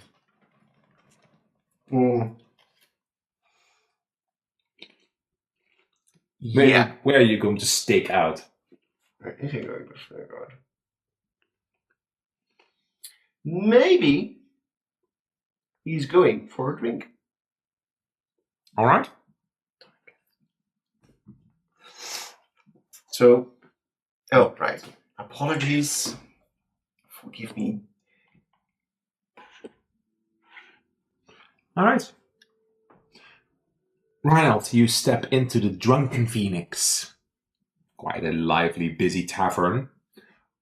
You know what? Roll me evens or odds. Odds. 3. Once again, early, enjoying brunch. He's having a late lunch. He's having a late lunch. And an early dinner. Yeah, an early dinner. He's once again there. Reggie or Beauregard. Reginald. You wander in, and he immediately spots you. Do I spot him though? Yeah, you would. Like he's big. He's blue. He stands out the most. The brown deer folk. That's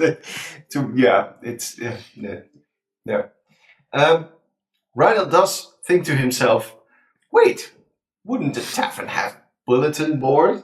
So he does look, because he forgot to look for that the previous time he went here. So he does look around for something akin to like a board which we will put things on. There is actually in the corner. Oh, what do you know? I wouldn't have even needed to embarrass myself like the last time. Reinald walks over to the thing. He maybe gives a nod to Beauregard. As you are standing in front of this request, In front. like in front of this board with like all kinds of notes, and in front of it is standing a human man with kind of like brownish clothes with like hair like a little bit to the side with like little bits of dreaded hair, and he's looking at it like,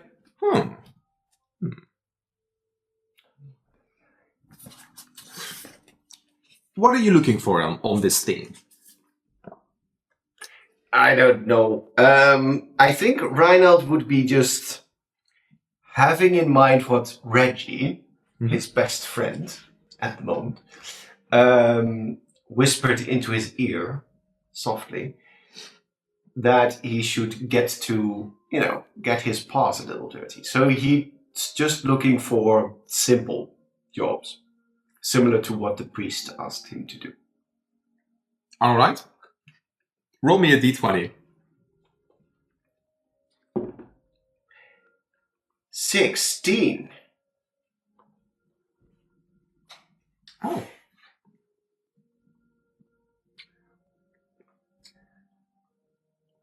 You see a little note hanging, searching, help wanted to find rare herbs. And like, hi, hello, I am asking for someone who can help me find herbs and blah, blah, blah, blah, blah, blah, blah. Written, Sonia of the Bubbling Cauldron. Oh, well, that's very bubbly. Oh, If you want to roll again, if you can.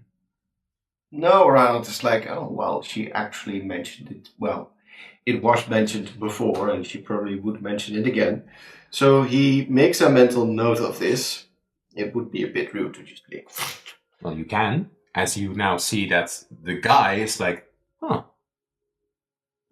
As you like, Hey. Hi, I'm Pascal. What's your name? As he just starts addressing you. oh, hi there.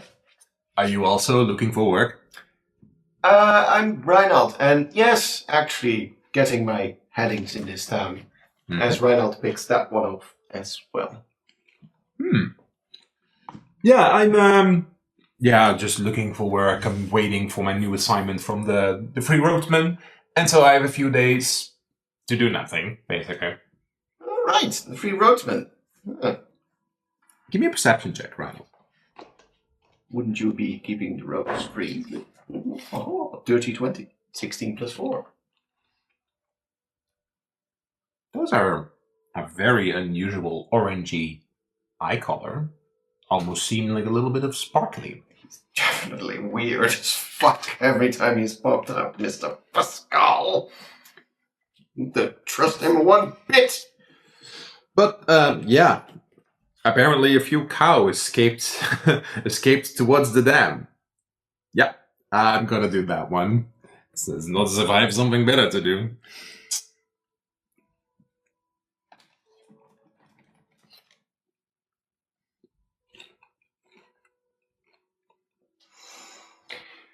Let go. Oh, well, that sounds like a job for someone like you. Is that supposed to be a compliment or an insult? No, I mean, you seem like an apt sort. I've heard good words about what the Free Roadsmen do. Well, we do always make sure that the places are safe. Oh, last month had a hyena attack. Oh. How are the hyena kid attacks lately? Yeah. Well, we've called them down in this region at least. It's why I'm off duty. One would wonder where they keep coming from.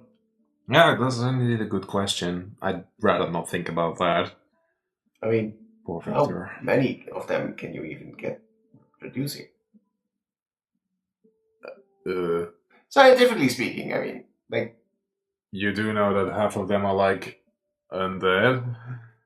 Yeah, but that still would mean that they have to come from somewhere. And if they're coming from somewhere, that means that they have a relatively high birth rate. And if they have a relatively high birth rate, that's unusual because, as far as I remember, at least biologically speaking, the hyena wouldn't be that different compared to like the fox folk or the wolf folk. So if that would be the case, then that would almost seem like it's being influenced by somewhere or something. And if you would root it out at the cause, that would be a more suitable. I think I'll go. Yeah. I will keep my scientific observations to myself. As he rolls up the paper, sticks it in his pocket. Like, as he kind of stands there, do you like walk away? Like, because he's like... Reinhold wants to make an insight check on him. To do what? I want to see if he's just actually awkward because Reinhold is being an idiot. Or if he might be, well, involved would be something weird, but if he seems unusually interested or something. Okay, make me an insight. Natural 20. Plus 4. That is 24. Okay. 20 plus 4. Not 42. 4 and 21. You did your little ramble. And perhaps this is also a technique of Reinhold to kind of like create a distraction to see. Oh, definitely intentional. For a moment, his eyes was like widened on the fact that you were like blah blah blah blah blah blah blah blah, which you know that sometimes can unsettle people, especially non-fox folk. But at some point there was like a twitch in his eye. And that twitch definitely meant like, I need to listen to what he's saying here. Because like, you have the idea that he probably completely picked up on what you said. And probably didn't miss a word of your ramble. It seems that he does pay very well attention. I know. I could listen to myself talk for hours anyway. So, as Reinhold, of course. But you are just finishing up your ramble, and he's still like, "Oh, I'm sorry. I sometimes get carried away a little when I think too hard on a subject, and then I start. Some would say ramble. I'm just." Explaining my way of thinking, which might be overwhelming to some, and then I start doing it again. Sorry. Yeah. Pascal, was it, right? Yes. And then you like, just a quick question. Did you just say that there is not much difference between Therans and the Hyenakin? Well, to a certain biological extent, one would expect not to be there to be that much difference. I suppose that's a very interesting statement coming from a Theran. Well, they're of course not civilized, so mean. I mean, that's the terms that like we wear clothes and we think and we have conversations and make art, and like the Hyenakin have their own little cultures, at least from what I've read on them. Back when I was at the academy. But, yeah, it's a strange thing. I mean, they still also walk on two legs, He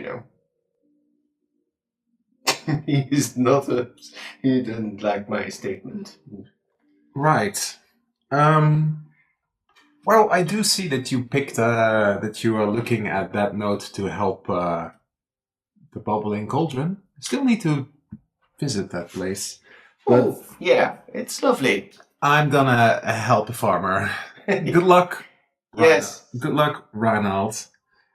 And then turns around and leaves. You definitely picked up on a few of his facial expressions being sour. At the moment that you said something from Reinhold, Reinhold, give me an intelligence check. I'll give you advantage on this one, because you would have definitely gotten this in school. Oh, thank you. That is 13 plus 0. Okay, 13. So, Reinhold, you are indeed correct. There is, of course, an overlap between Hyenakin and Therans, especially because, well, they're just it's like a subspecies of wolf folk. But the thing is that they are very different in their ideology. Especially their whole necromantic sacrificing themselves. Not very cooperative in order to nation build or something. No. It also reminds Reinhold of something that happened long ago when the first Therans here in the Sevenfold were like, maybe we should stop killing all the humans. Because they did take and steal the lands of this place. Or was it just, well, we decided to live here? There was a moment in where many Therans, who believed they should be more in touch with nature in their original ways, were pushed out of Sevenfold, which also led to more peace, which led to a birth grow and everything, yada yada yada. But the Hyenakin have always been a bit odd in this situation, and the humans, they don't see a difference. Lots of the humans from especially Arnowins and Dur, they don't fucking care the difference. If you're a threat, they stab you. And especially don't really care for the difference between Hyenakin and Therans. Of course, younger humans, like those who do not know anything about war, they can see the difference. It's the difference between good and evil. But others, you're just a third creature. Bipedal creature that happens to talk. Or, in this case, a creature that was born from a war that the humans lost. It's unusual that such a smooth-faced young man would have such a relatively, shall we say, conservative human opinion. Well, you don't know his opinion, actually, but you did see that he was like, what is he saying? He was certainly perplexed. Let's keep it at that. How would anyone be perplexed when they're in the neighborhood of Reinhold Vilperian? I have no idea. Sorry, I'm making jokes when it's kind of serious. But Reinhold does pick up on that and realizes that that curiosity might not just have been purely scientific, which saddens his scholarly heart. Well, I have something to do later. Is there a window? Look, shut up. Is there a window looking out towards the temple? Well, yes, but then you would see the wall of the temple. Like, you can't, like it's not as if you, like, there's two windows you can see exactly through. Oh, it's very close. Yeah, like, it's the building next to it, so, like... You wouldn't be able to see the door. You wouldn't be able to see the entrance.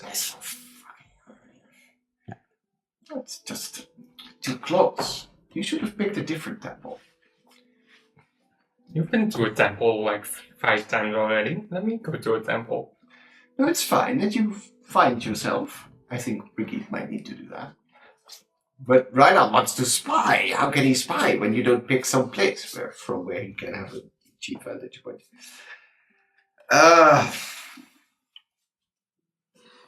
I think at that point Reinhard would assume that some time has passed, which it did. Yeah, a few minutes. And I would think he would walk out the door to take a peek. If he doesn't see them, he would be inclined to walk up to the bubbling cauldron and to pick up on. Yeah. I do think that after a few minutes, nothing outside has changed. You don't see them suddenly pass by. And probably the temple doors, if you would have stepped outside, so commit to stepping outside, then I think that if you step out and wander past the temple doors would be closed. Then Reinhard would be like, oh, yeah, I'll keep an eye out. It is weird, because to him, he probably doesn't strike either of the two people as inclined to step into a temple. But he still really doesn't know what to make of them anyway, Brigitte and her friends. All right. Then we switch back to Brigitte in the temple. Brigitte, you are being asked by, in this case, the cleric, older dear folk woman, and like, first a cup of tea, and... You know, do I need to put my sword like in a stand or something? Maybe. That would be smart. Yeah. Just putting it against one of the walls. And like, she looks to Brandon, and like, as he kind of like lifts up his cloak, and you see that he's quite like slim. Yeah, you've already seen his physical body, but like, I don't have anything under this. Do I need to take it off? Only if it makes you uncomfortable. Not really, per se. As he then takes off the hood and takes off the blindfold. And this is the first time you see him without his blindfold. And then you realize that under his blindfold, he's actually wearing glasses. Which kind of like appear upon the moment of him taking off the blindfold. Yeah, so it doesn't look like when he has a blindfold that there's like glasses underneath, but as soon as... At the second that he takes off the blindfold, the glasses appear.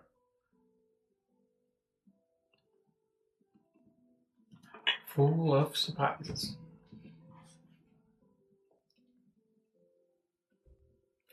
So, as in this case, like she snaps her fingers and like a plate on like a little disc floats over, and it's like it has like an automatic tea can thing, like sold by Spell with Consortium. And like she comes up with a box, and like you sit kind of like in the church, like just like on two benches next to each other. I'm like, well, what kind of flavor tea would you like?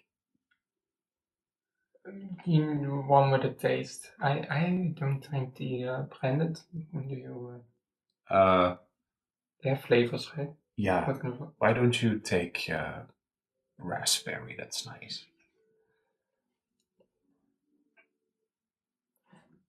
So I am, not religious myself, and I, yeah. Well, you don't need to believe in an idol to know that there may be someone out there watching over you.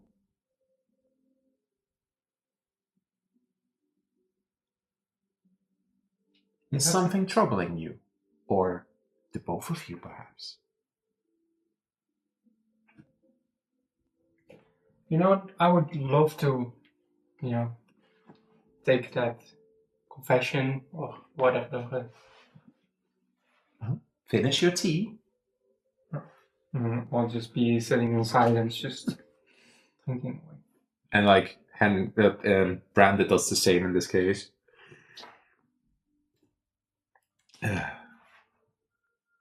And then, well, if you're ready, you can come follow me.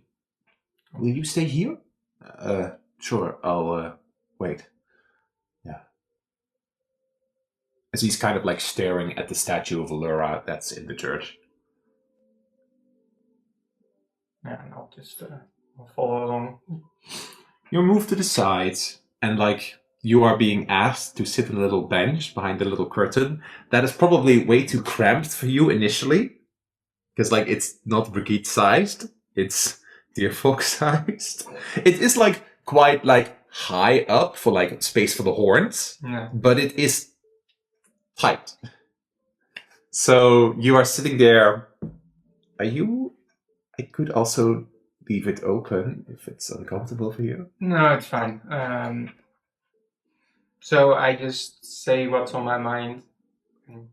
Well, let's start with how you're feeling.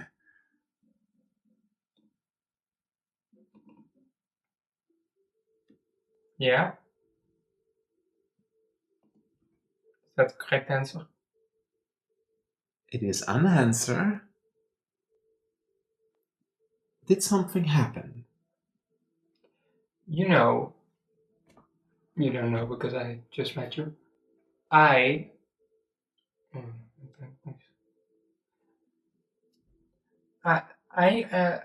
have, with my friends, this rule, and I kind of broke that rule.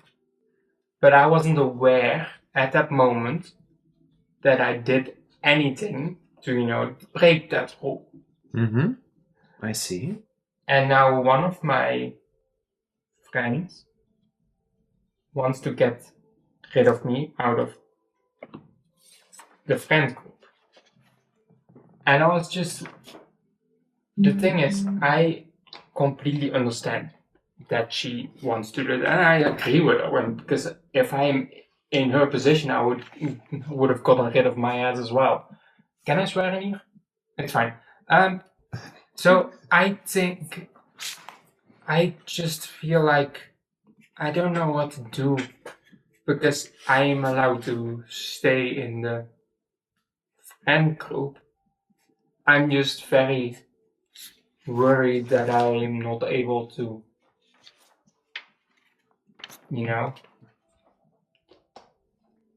get my ass out of this bad situation. Because I did do it. I did break the rule, but I did not know that I was in fact breaking the rule because I was not aware of, myself. Is this friend group important to you? Well, I mean, yeah, it's, quite. Yeah. Do you perhaps know why your friends are then so... Your one friend that you said that wanted to get rid of you? Do you know why they would be feeling this? Well, I kind of bit her in the shoulder, but I don't think... You like you. Oh, long story. Anyway, It's all right, child. I mean- Continue. I think it's kind of like a...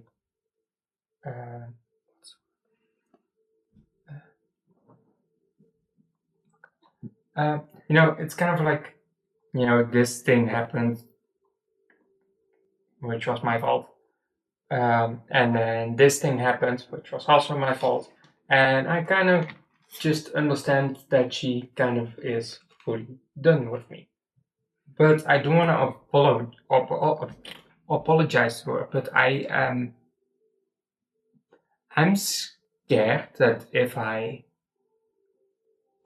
go up to her, that it will only make things worse. Because I don't want to make it worse, but I'm not the best at talking. Well, from what I hear, you're being sincere.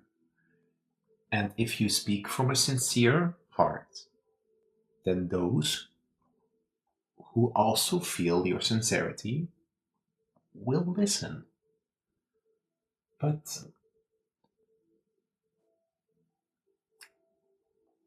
you call them your friends, your friend group, right? Mm-hmm.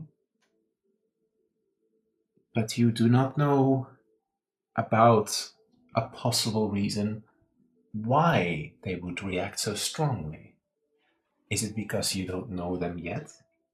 Or is it because you don't want to get to know that side of them?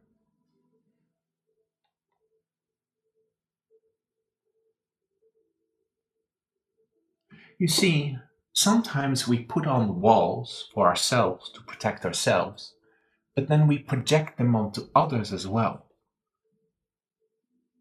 And if they really are your friends, then you should be able to be vulnerable to each other. But that also means that we have to put the walls down for ourselves. At least, those are some of the wise words in how Allura managed to bring the races together. Wow, that's actually quite smart. I was gonna just give a gift basket, but this is way smarter. Do I need to thank you or Laura? Who do I thank? Do I need any money? Maybe you should first be grateful to yourself that you were able to confess this. I mean, yeah, I could have maybe just like fully told the story without being weird and going around the point, but yeah, I don't think you went around the point. It's just that sometimes other details are not necessary to get to the heart of the problem. On the other hand, if there is still something else bothering you, you are free to speak your mind.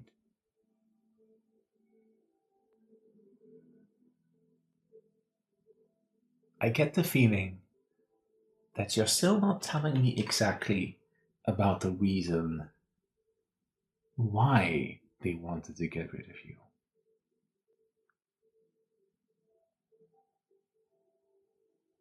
I know it could be very sensitive. Perhaps you still need time. Yeah, I think I need to still,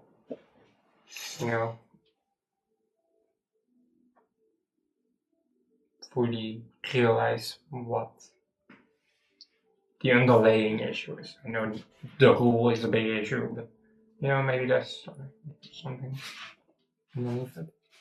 There is not enough room for the two of us in here, is what you hear in your mind.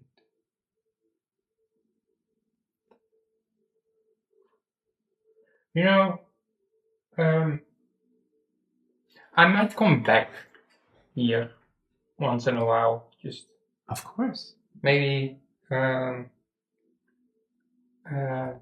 start to get a little looser. Maybe you guys could invest in a little bit of a bigger space over here with this confessional because it's quite crowded. I'll see what I can arrange. If you do promise to visit again.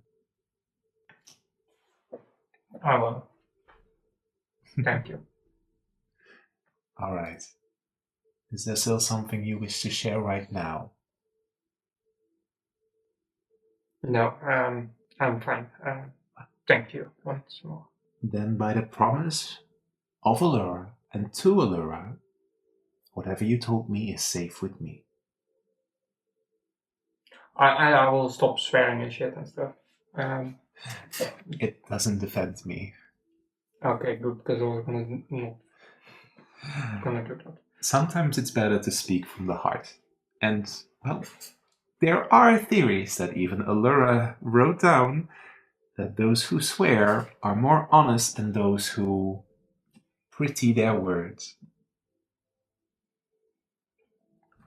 Shit, like, you need to go into a school or something.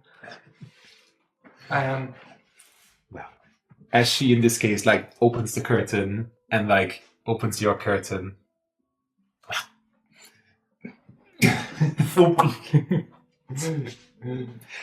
she would reach out for your hands if you would let her. I would. Then you can sense that there's something of magic coming from her hands towards you. And for a moment you do feel that something stings, but the sensation that's coming from her hands is stronger. Put a d6 in front of you, which is an inspiration dice. That does not expire. You need to go to this place too? Hello, Have some Teddy. confessions? I've been a dirty boy. I need to go back to the convention. If there's something else I can do for you, please let me know. No, I thank you so much. I'll take my friend and we'll be on our merry way. Of course. As when you wander with her back, Brandon is still sitting there. Give me a quick perception check. 23. Can please the both of you roll me a dice? Just a d20. That is a 1. That's an 8.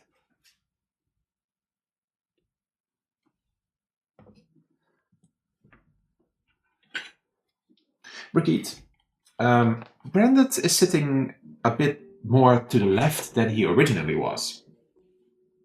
He moved.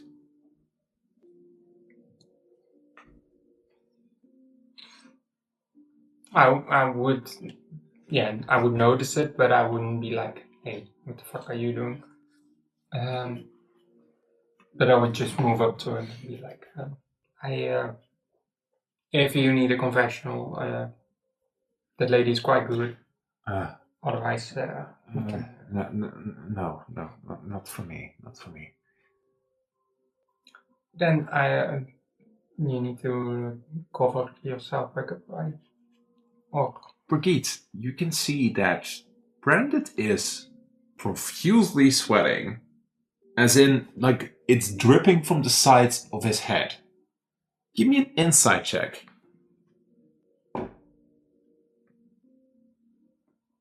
17.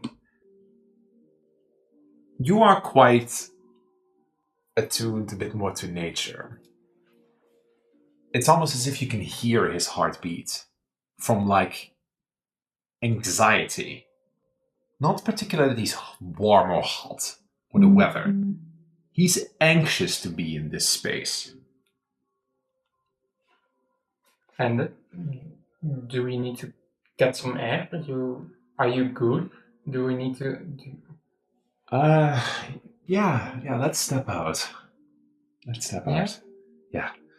Because maybe this is an all-time thing, because this is the first time I see your face, but you're sweating quite badly. Oh, Maybe it's the candles. He gets up. Oh, I hadn't noticed. Puts on the hood.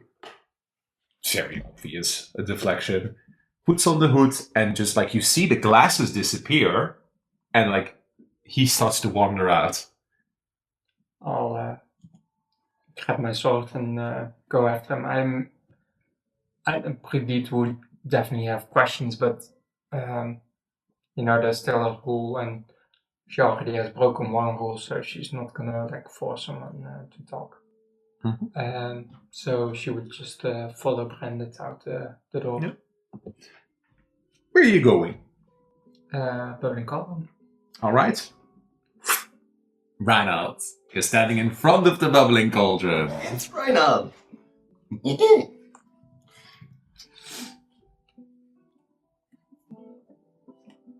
So, you enter the shop? Is it open? Yes. Then Reinald would enter the shop. As you see that you step in, there's nobody currently in the shop, and you wander in, and you see Sonia sitting behind a chair, and at the moment that the bell rings, oh, hi. Hello. Reinald, was it? Right? Yes, correct. I said earlier that I would perhaps come by, but I saw this note you put up on the bulletin board. Oh, so yes. I thought maybe I was planning on venturing a little outside of the city. So I wanted to check which particular herbs you would be looking for. Oh, yes. So I'm actually looking for a very specific type of mushroom that only grows in wet caves, especially around seawater. Wet seawater caves. Yes. Huh. And from those potions, I can make elixirs of breath. Now you caught my attention. Now, where would I be finding these? Well, there are several caverns along the beach, not that far from the city, but they can be very tricky to get in, and they might collapse in on themselves. But yeah, around there. Oh, you mean that beach further down from the Ambassador's Pier? Oh, or on the other side? No, well, I suppose you could also find ones over there. Suppose both could be. I'm not entirely sure. The last time that I went along the Ambassador's Beach, but that cave caved in. So that goes the honey man. Might be a good idea to track along the other pier. Maybe. All right. It's up to you. But, well, if you can get me a few mushrooms,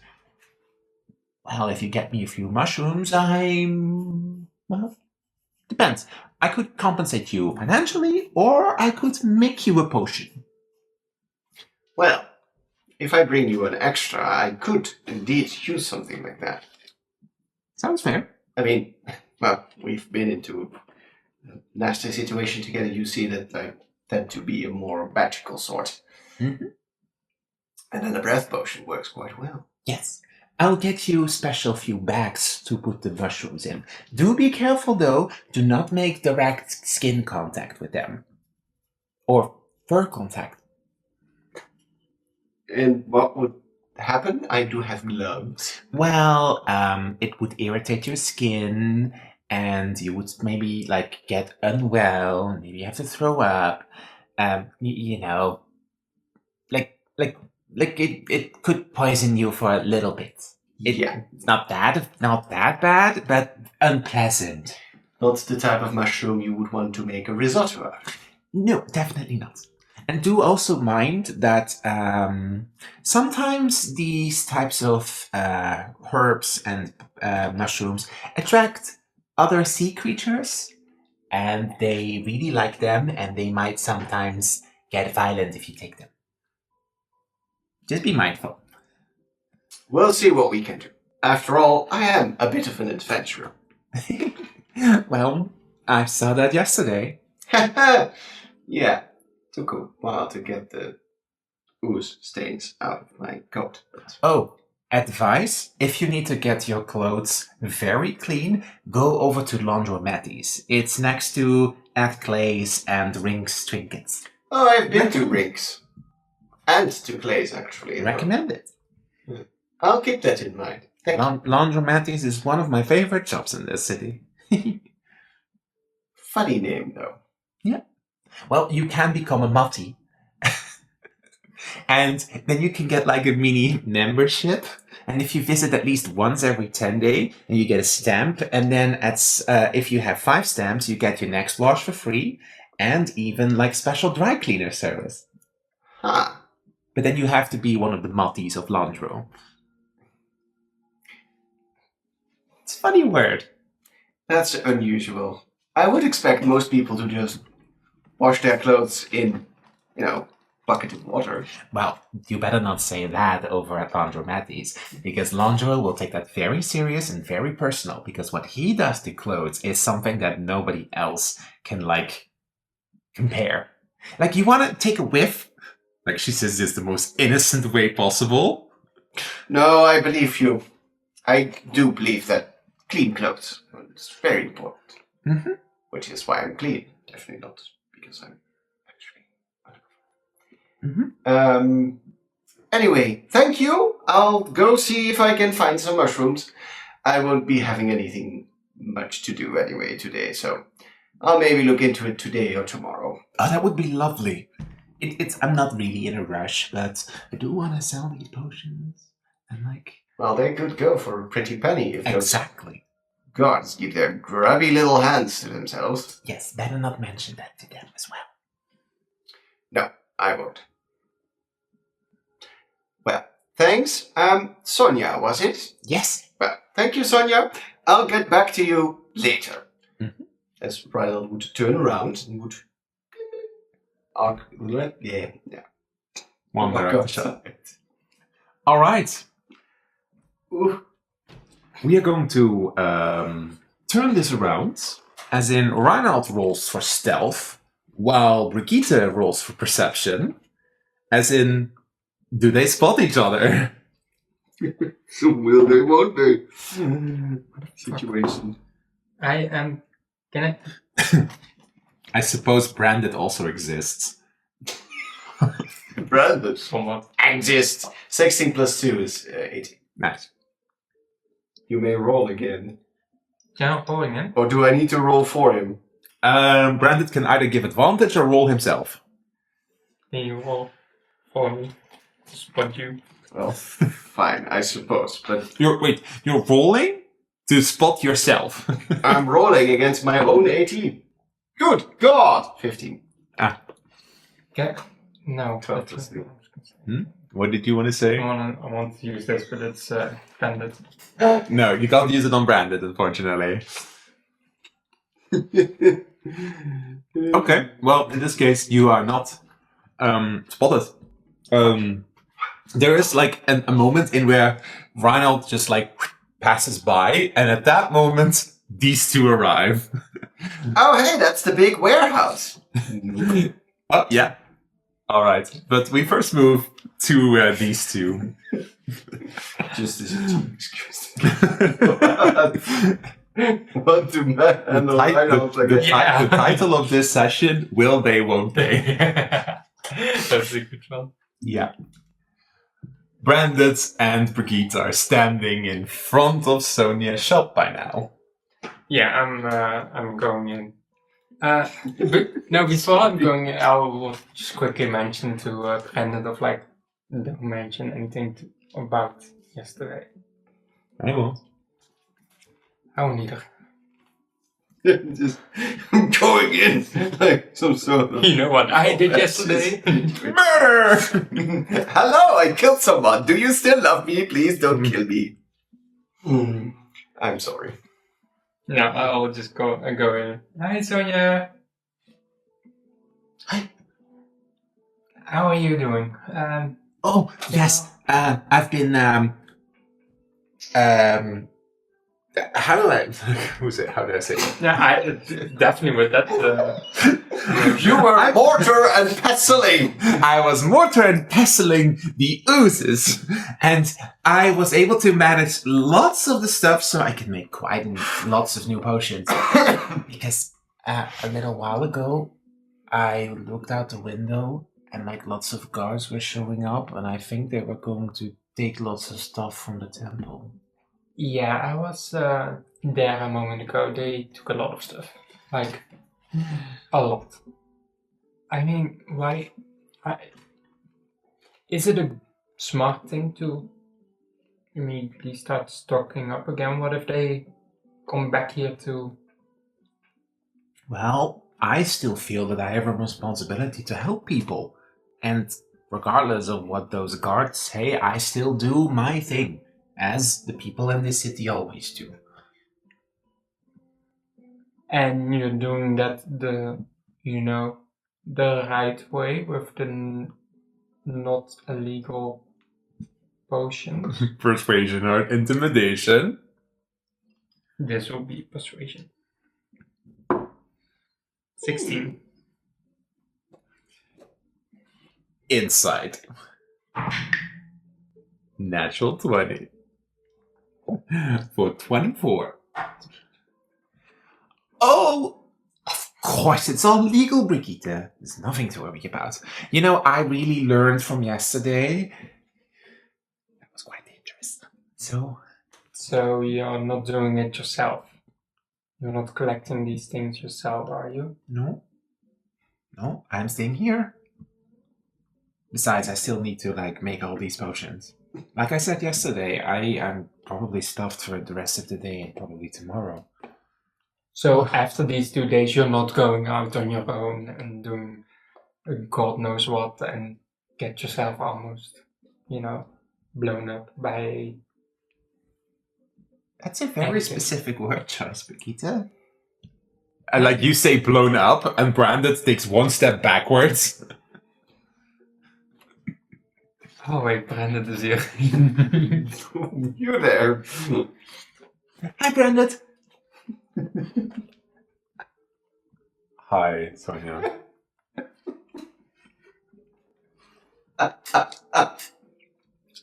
Because theoretically, I could, assist you, but I will make sure you're not with me.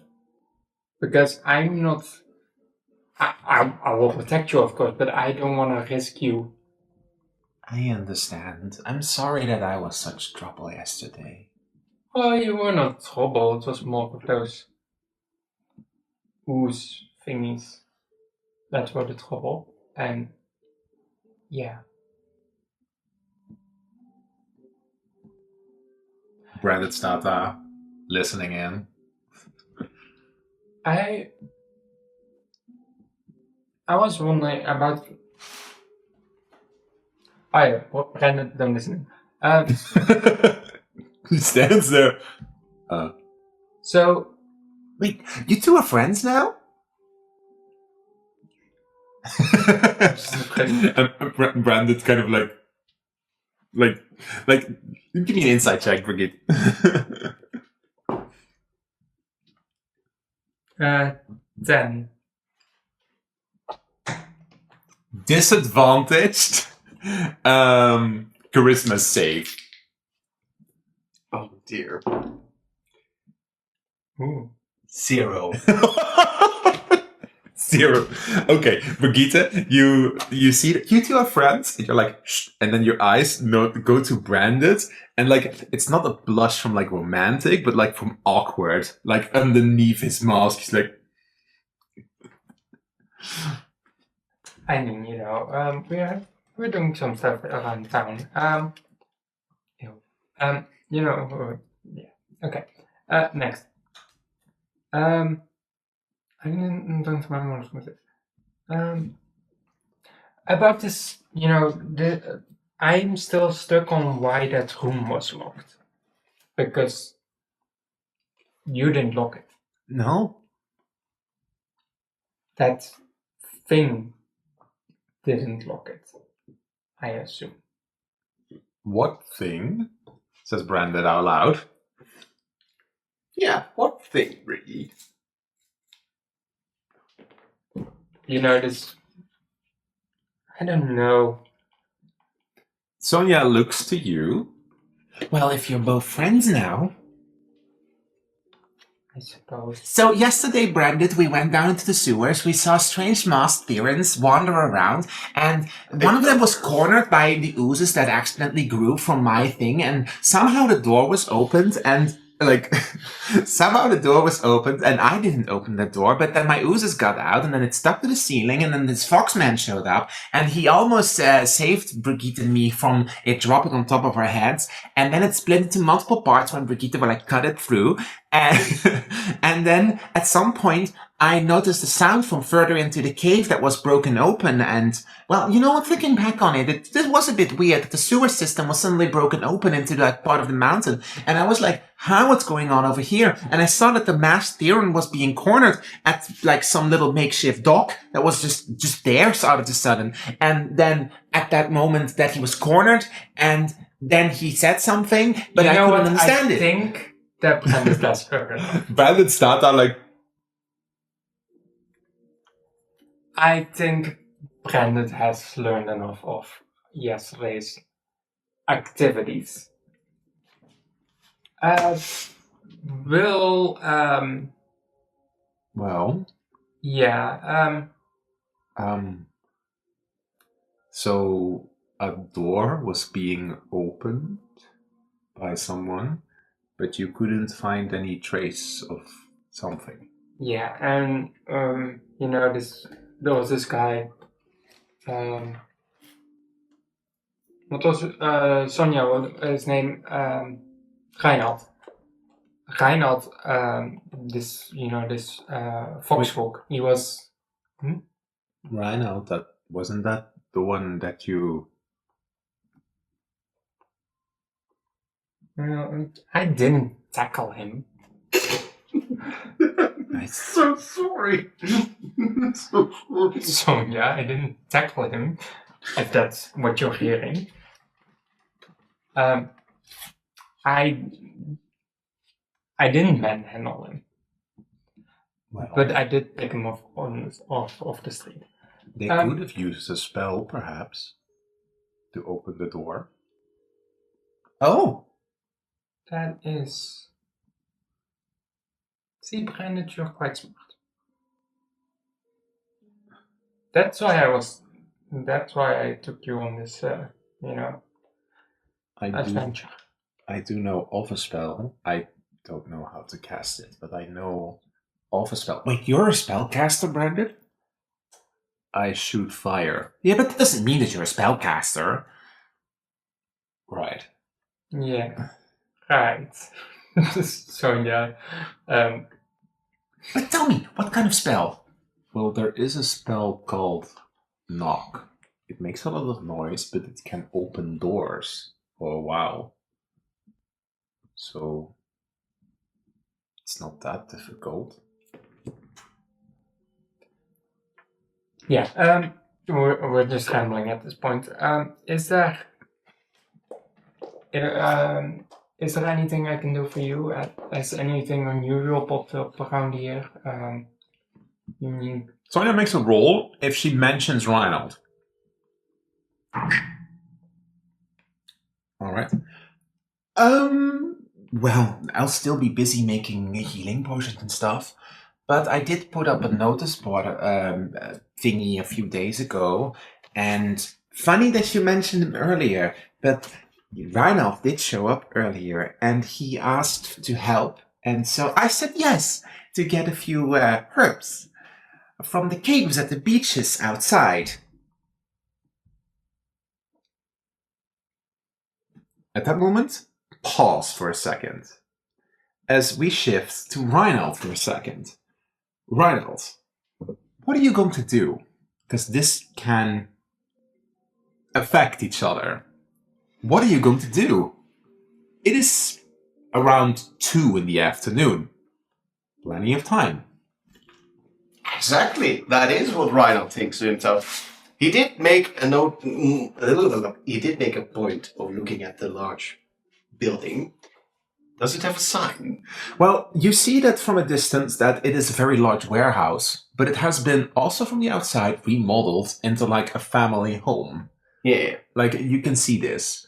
At the moment, you don't see any lights in it on, but, well, it doesn't have like a bell, but it does have like a little mailbox in front of it and like a front door. Is there a name on it? Yes, there is actually. Dawnthorn. Now Reinhold can make that connection as well.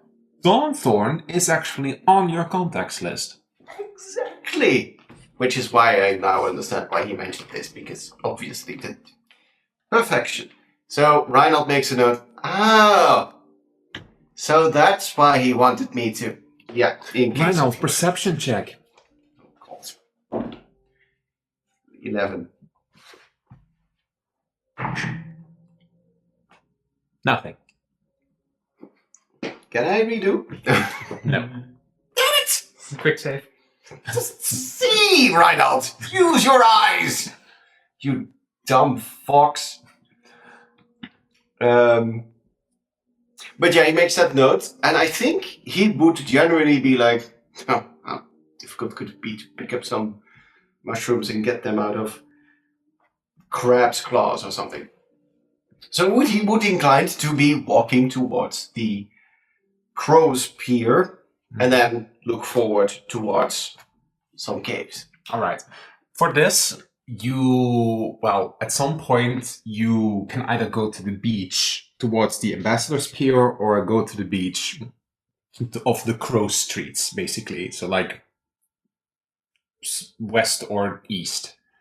Do you choose a particular one for any preference, or just Well, like... because she mentioned that the one at the Ambassador's Pier, at least one of them was collapsed, Reinhold is thinking, well, chances are that there's probably an intact cave near the other side. Mm-hmm. So that would be west. Yeah, sure. Question mark. Sure.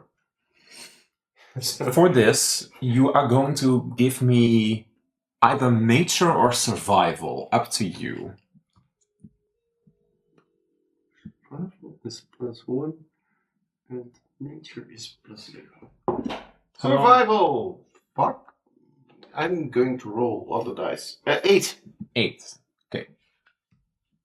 Well, it's not very difficult, but the thing is how long does it take, is the question. At some points, maybe about 10 minutes longer, 15 minutes longer, you do spot at some point, like when you wander past the beach and like you go further beyond the point of where a casual visitor would be. And then you do notice that like a bit of like stream is flowing from the rock side down to the mountain. And you would find an entrance to something akin to like a little cavern. Do you go there? Or do you save this to your memory for now? No, that's Reinhold's plan. All right. Well, no, but funny that you mentioned Reinhold. I asked him for some help to find a few herbs at the beach. And then Branded is like, he kind of like looks to you, Brigitte. He wants to say something, but he looks to Sonia, because he can't right now with her in the room.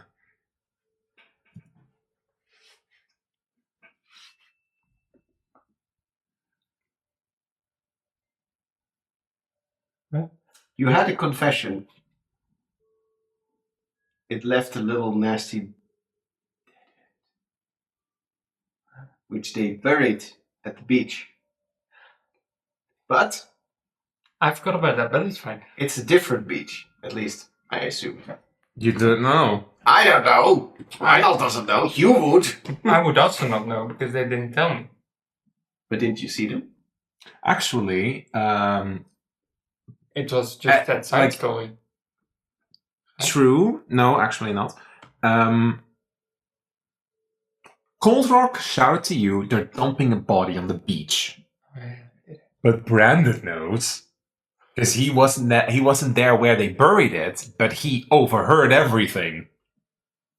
Yeah. So cut to Brigitte you. would also. Cut to Brig having a bit of a moment. Yeah, the only thing is, Brigitte wants to follow his ex because, first of all, she thinks Reinhard is a spy, and second of all, she thinks that he would get himself killed if he does it alone. So, I don't think I would be like, oh yeah, the beach, that's where they dump the bodies. I don't think that's my first You're more concern. concerned about her sending another his idiot to his death. Yeah. Well, not necessarily sending someone to his death, but I want to know what this spy motherfucker is up to. Plucking mushrooms, of course. What else would I be doing? And where did he? Do you know which side? Well, no, I said that he could go to either side. I don't know. When did he leave? A few minutes before you showed up. Why? And Brandon is like, Brigitte, I think we should check it out. Yeah, we're going to the beach. We are going to help Reinhard. Oh, You know. yes, of course. The more hands, the merrier. And I'm just gonna. Right. I'm gonna leave. That vein almost popping on her face. Bye. And like the two of you rush out of the shop, and like Brandon faces you. Which beach is he going? Because on one of the sides, near a cave, they dumped Benrick's body. I think we need to go to that one. I don't know which one, where that is. I don't know either. I guess. Either one of us has to go to. Like, we could split up. I could go to the Ambassador's Beach or to the Crow Spears Beach, and you could go to the other. I think that's well, yeah. Yeah, I think that's the best option for now. Coin flip. So in this case, if it's an even, then Brigitte goes to the beach where Reinhard is going. If it's uneven, Brandon is going to the one that Reinhard is going. Okay, so I need to roll an even for this motherfucker. Okay. I swear to God, I'm gonna. Uneven? Yeah. Please move the character sheet of Brandon to your side. Fucker. Okay, As you now have control of Brandon for the moment. I just love that somehow, by sheer dumb luck, we keep missing each other. It's so fun. I can imagine it's very annoying for you, Paps. No, I love it. I love it. This is complete. Like it's going in a very different direction. So, well, Brigitte would go to the other beach, but we and you and we all have no clue where these bodies are. So it could be Brandon and you finding them, or Brigitte finding the bodies and not. Yeah. Okay. I'm gonna roll what's gonna happen. So, at some point, you both rush out of the crow's pier, and you rush into the other direction, while Brandon also has no clue where to go, technically, goes towards the crow's beach. So, technically speaking, I'm going to want you to roll me either survival or nature, and let's see if you roll higher than 8. For Brandon or For Brandon, because Brigitte is the other direction. For now. Nature is int, survival is wisdom. Yeah. Nature is intelligence, survival. survival is wisdom. And I think that Brandon has stats for survival. yeah, +6. Why am I stressed? 24. 22. Oh, okay. 22. 22. So now is my moment of fate, where this fucking body is. And an altercation. So... Don't reveal the outcome. I'm not going to.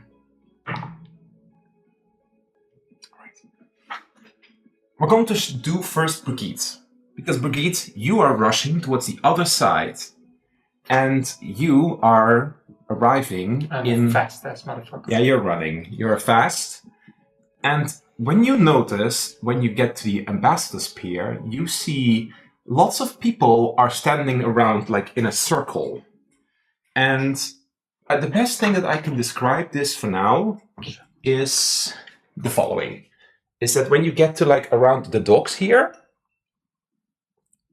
there's like a lot of like people standing in the back, and you spot and you hear yelling of like a few guards.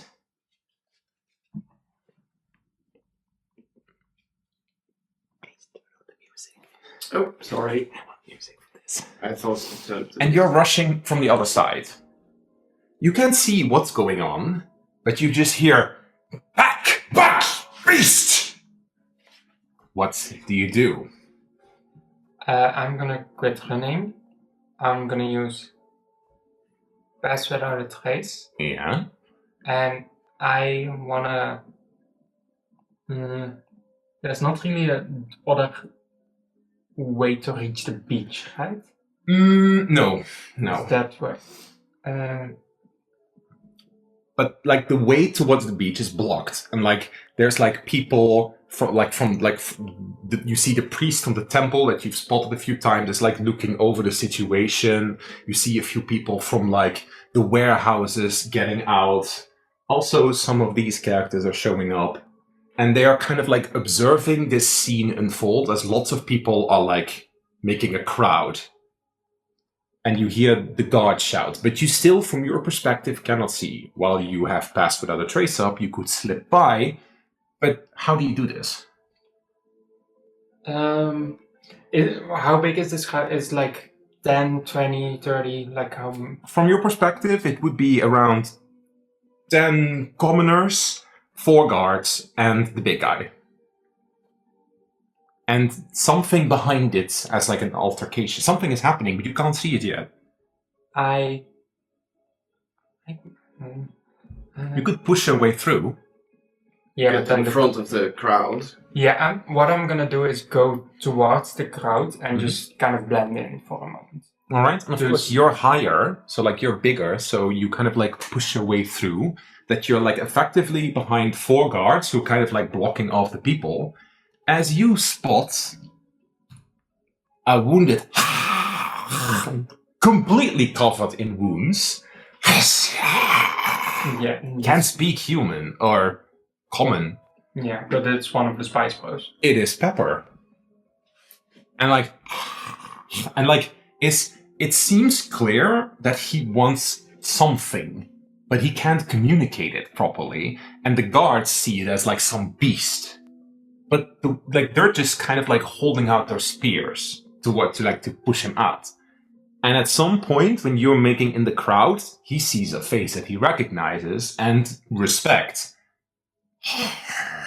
Like makes eye contact with you. What do you do? Can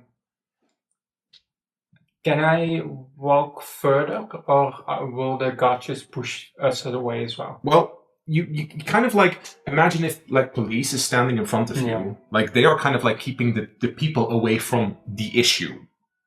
So you can just barge your way through unless you make a scene. What do you do? Yeah, I would just step forward. I know him. Let me through. How do you know this beast? Like it says one of the guards. It's none of your fucking business. Intimidation advantage.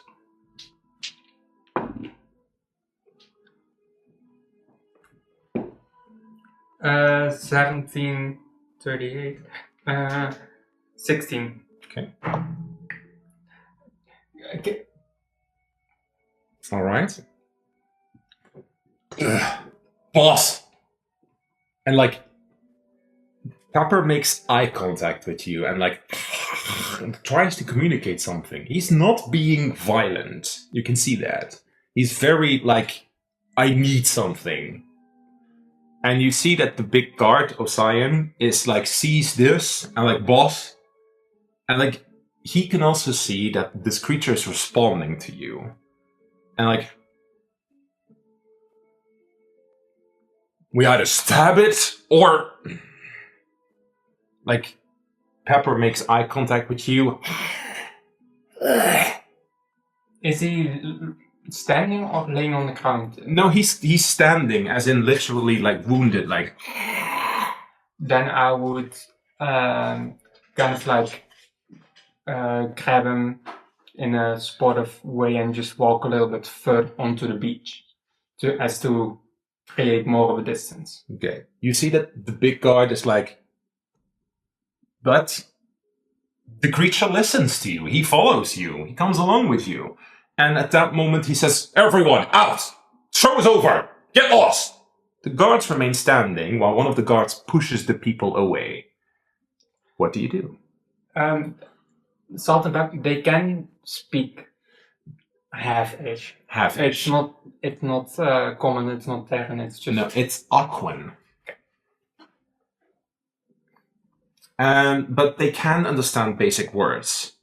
So, what do you say? What happened?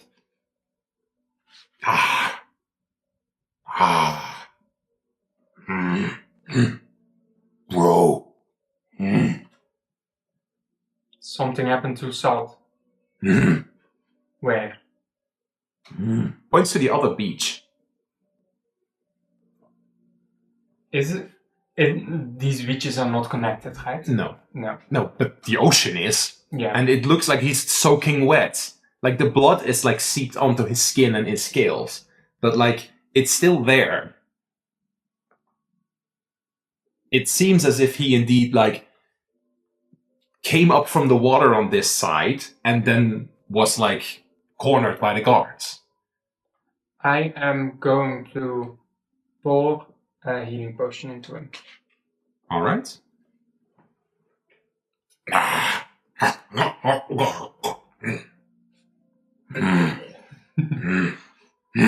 And he's kind of like squeezes you for a second, as in like appreciative. But then he says, Bro. Yeah, we're going to them now. Let's go. And I think I will be walking towards the guards. All right. He would follow you, but you are aware you can't take him into the city to the other side. So he would have to go through the ocean, and you would have to make the way back. It's up to you. Or you can try to persuade the guards to escort him to the other side of the city. Or maybe a boat.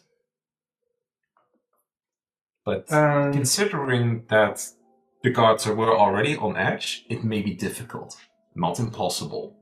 I am gonna do that because I don't want him to go through the beach again, or through the ocean again. And I want him near me.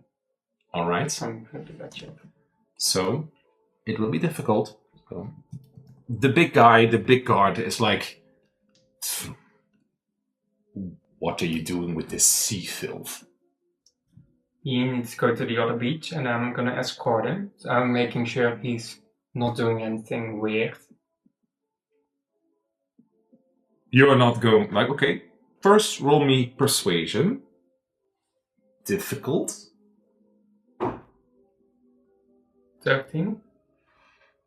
Okay. I can speak. It was a 2. Yeah, you want to give whatever check I make, Yeah. you want to turn it into a 2. Okay.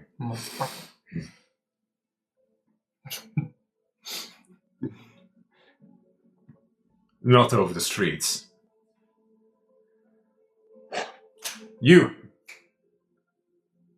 And like just points to a random dock worker. What do you want? And like just like he points to like some young dark-skinned boy, like maybe around like 20, and like what? Huh? And like we need your little boat. My boat? What do you need my boat for? Shut the fuck up.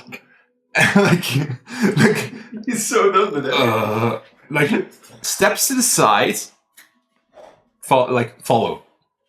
I'll just walk up after you to Pepper and get in this little boat. I'll just nod to the guy. Like, I'll bring it back.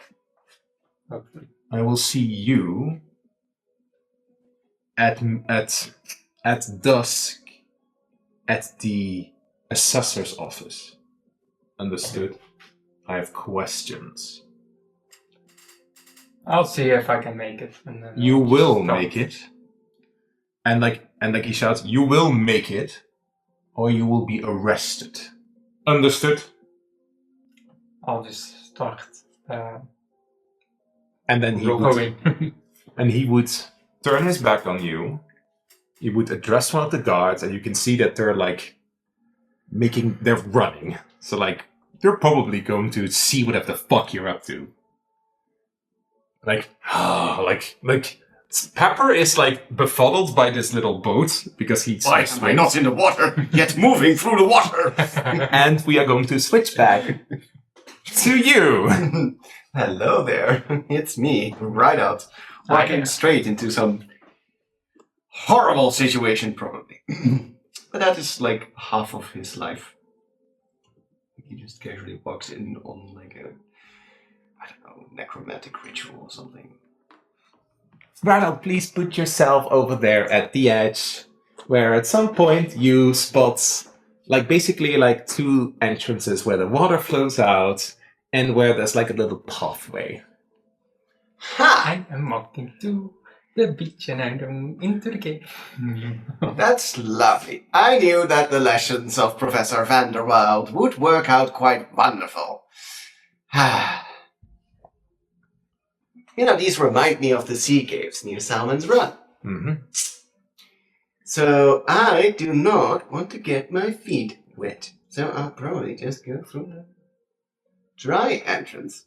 Ronald does take a moment to look throughout his surroundings. Does he see or hear anything unusual? All right. Give me a perception check. Not you. No, it's this one. Oh, that's much better. 17 plus 4 equals 21. You're approaching the cavern right now, right? Yeah, I think he would be like, with 21. cave. With 21. As when you step in, you hear like a bit of the echoing of the cave, and you hear the water, and like you can this goes a bit further than you might have expected. But hey, it looks solid and safe enough to enter from here. And with a perception check, you can see the dark. So you could, if you're standing at the entrance already, Yeah. you could probably already peek a bit into this cavern from your perspective a bit further. Well, it does look a little bit like not dusty, but like spory, but nothing harmful. Well, best get my best paw ahead of me. As Reinald takes... He is cautious. He's not being stealthy. No, because at the moment that you step into this place, you do spot prints of a creature. You're going to roll me survival to see if you can recognize them. 9. 9. Well, they're bigger, and they are definitely some kind of reptilian, but you're not quite sure what. It could be a very big lizard, or a crocodile, or something in between. Smells very salty. Could be a dragon folk out fishing or Could be. having a moment in the caves. Maybe. But you don't hear anything. Of course, your nose is a bit overwhelmed by the scents that you currently get into your nose. Very damp and musky. Yeah. Hey. Reinald takes a few more steps forward and looks around to see if he does spot something. Well, you do see indeed lots of little mushrooms over here, but none that really match the description of how Sonia gave it. But some of them are trampled. That's annoying. That's unpleasant. At some point you realize, okay, so it goes around the corner over there, or I could take the corner over here. Reynolds walks in this direction. Okay. Well, in this case, it goes a bit further. You make around the corner. Oh, there is at least one mushroom that you can use. How do you harvest it? Do I see any other creatures around or footsteps like you mentioned? I'll give you advantage on this next perception check.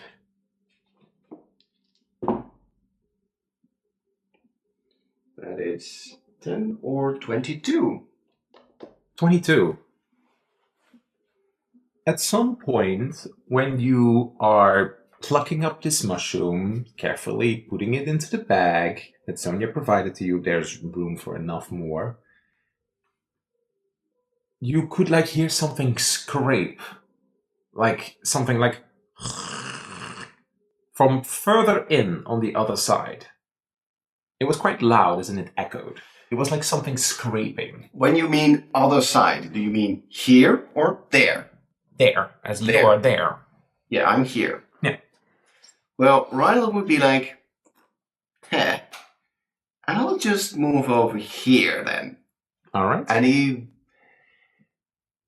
I could think that you would make me roll a stealth check. He would be proceeding more carefully, be more aware of his surrounding, and trying not to make too much noise. Give me a stealth check.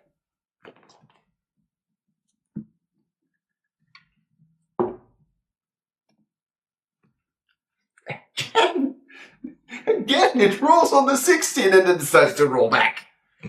8. Oh, yes, ma'am.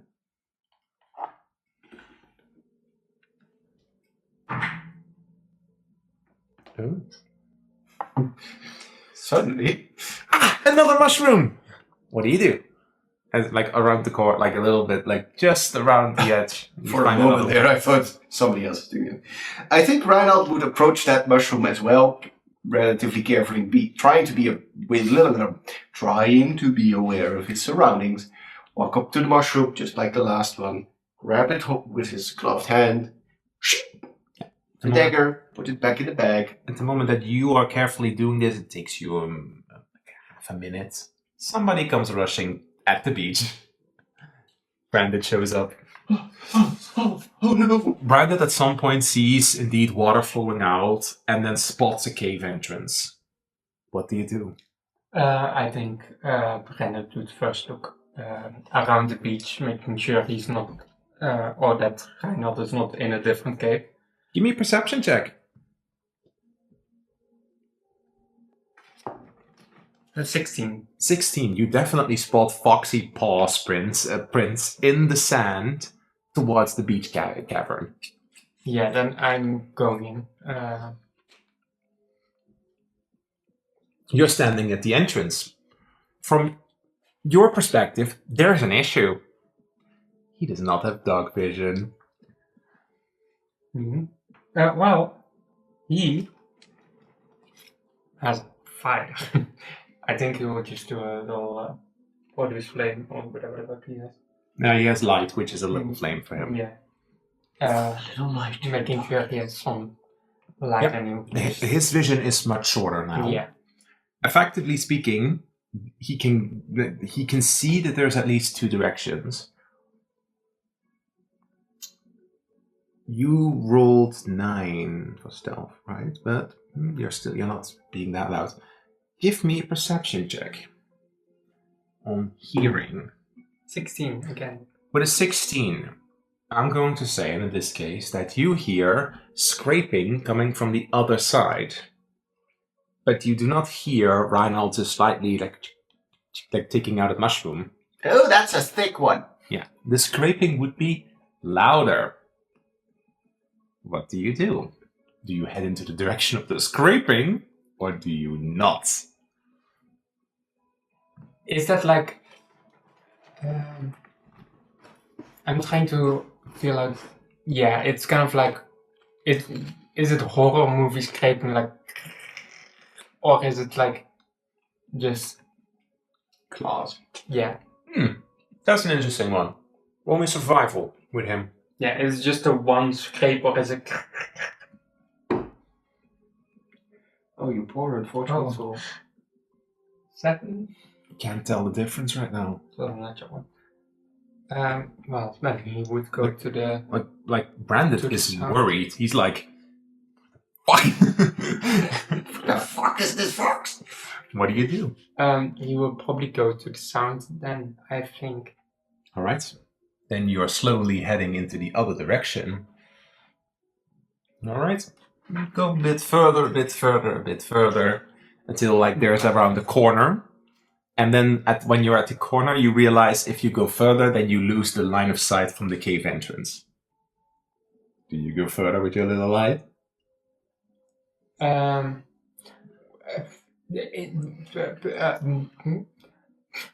Is this the ground? Is it stone or is it still sand? It is here. Stone. It's slowly it was first a bit muddy, and then it's turning into more solid rock. So when the moment where you are, it would be like turning into rock. So it would make sense that you hear scraping coming from this direction. I would kind of like slowly peek around, just go further in to make sure Reinhold is doing okay. Make me stealth first. That is yes. You are holding a little light, but I'll just keep that in mind. 15. Okay, now you make me a perception check. 19. Okay.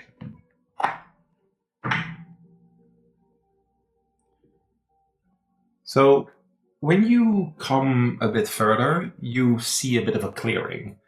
This clearing is actually lit very dimly from like an opening, like a hole up towards. And like little bits of like light like shining down. So this plate is a bit more clear. So you can see without your light, you just have disadvantage on things. And I'm going to open up the other side of the cave just for convenience's sake. Because when Brandon is around the corner at this moment in time, where are you? Where are you? Hey, where are you two? Where did I put you two? Of course I didn't put you out because I wasn't prepared for this. No, I'm sorry, Reinhold just wanted to mushroom pluck. He does that every Friday. You may cut this out if you want to. What? Nothing. Yeah, wait, what did you say? I said Reinhold just wanted to mushroom pluck, like he does every Friday evening. Okay, sure. You would be standing around here, like around the corner. You would spot something kind of like glowing purple. And like it triggers something for Bram that he recognizes this kind of like aura. It's like a little bit of like a little purple light that he spots a bit further in the distance. It's not that far away. It's like 30 feet away. But he can't see in the dark. Yeah, and he's also not seeing motherfucking something. With your 19, you would see a shape of something a bit bigger. And like you hear scraping of something over the ground. And like wait, hold on. That sounds like the scraping of whenever Salt and Pepper are fighting and he goes over to scrape over the ground. But they're not here, so I'm not worried. Right? Yeah. The purple color is how does that affect Brandon? Is it kind of like a It makes him uneasy. As in, oh fuck, what did I walk into? Wait, is this fox? Does this fox have something to do with this? It makes him uneasy, as in he starts like sweat and becomes nervous. On the other side, Reinhold, you overhear like more scraping coming from a bit further into this cave from that side. I think Reinhold would still take like several steps forward into this area. Yeah. He would be looking for the mushrooms, Yeah. but he would also be worried because the scraping is getting louder and he has no idea what that would make. Mm-hmm. What would make that sound? All right. Do I find any mushrooms? And do I see anything else unusual? Okay, so right now I'll just roll. In this area, you don't find any mushrooms anymore. And the scraping is coming from a bit further. But I want both of you to roll me stealth first. 17. Okay. 22. Okay. You mean finding me? Big You're gonna boy? be fine, I think. Yeah, you're gonna be fine. But, like, you also now start to hear, like...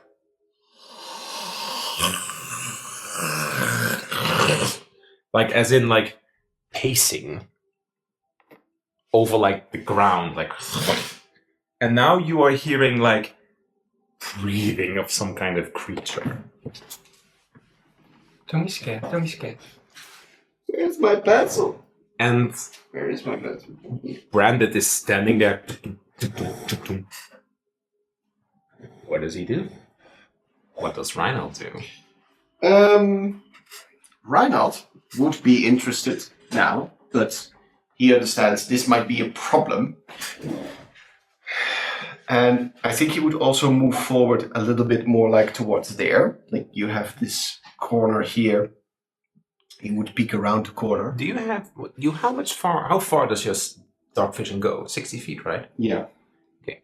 So 5, 10, 15, 20, 25, 30, 30. Yeah. So when you would be like around here, you would spot a little light glow, and then you see like a hooded individual. They are slightly colored, but the rest of them is gray because that's how dark vision works. That's probably not making the scraping noise. Reinald would peek around to see if he sees anything. Okay. Stealthily. If you're like going around here. Yeah, he would make maybe a step like this. Yeah. Does he see anything? No, because because here around this corner, he would make a step forward. I can imagine that Brandon would hear like a step of like claw on stone, but he can't see Reinald. But the purple glow is coming from around there, but like two different directions. But Brandon can't see. So like I could make it more interesting by just making the map darker. I think I'm just gonna do odds and evens to see what he was gonna do, because I imagine him also getting spooked by another sound coming, and it's once again like nails on stone ish. He's probably has perfect nails, so they don't scrape that much, but like, well, he walks on them. So if it's even, he will investigate further. If it's uneven or odd, then he would go backwards. Even. So he would try to find out what that the lighter tap is. Okay. And so he would go closer. I think he would dim a slide. Okay, he would dim a because slide. he knows of salt and pepper. Then you see the light go out, but the hooded individual is still like moving forward. But you are not. They're not coming towards you. They're more like heading into like to the side of you. What do you do? Reinald would stick to this wall face with the wall in his back, cave rock face, and would take like a few steps in this direction. All right. Then I can imagine that whatever is seeing him would make one step forward. And like... But Brandon cannot still see this distance. Like, it still needs to be just a little... 20 feet. Then he can see. That's how light works. Or wait, no. Yeah, it's still dim light. What do you do? Well, Reinald would see this, right? Yeah, Reinald would see, in this case, like kind of like a lizard man, like Like, you know what? It isn't in dark, but you would also spot something glow as you would... Oh dear. Oh, it's coming from the necklace. As you can see on this image. Yeah. But he's wearing a necklace on this image. But Brandon doesn't realize that yet. He just sees a little light.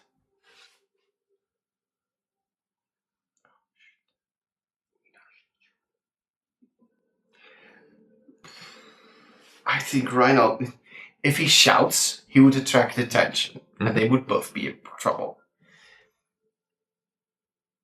Once again, Ranald rescuing someone from certain demise. Reinald is just going to go in with a nice Eldritch Blast. All right. Time out. This would trigger combat. It is Quarter Elf. Do we want to do this now, or want to save this for next time? I would say save it for next time. But All right. Then we're gonna save this for next time, as you play branded in this case, so you can take the branded sheet for now. Yeah. Oh, faster, you cunt! Yes. You can take the branded sheet for now and study up on it and know how he works. He's not that difficult. Yeah. Because Reinald would be like, oh shit, I have to warn him or distract him, but I don't have message. So Would be funny. Salt immune to fire damage. Well, no. Resistant, not immune. Yeah, but next we will start with an Eldritch Blast from Reinald. As I take a picture and we next session start with this unfold. Take that, you cunt. What do we think of how this is going, as in story-wise? Oh, I like it. I like this.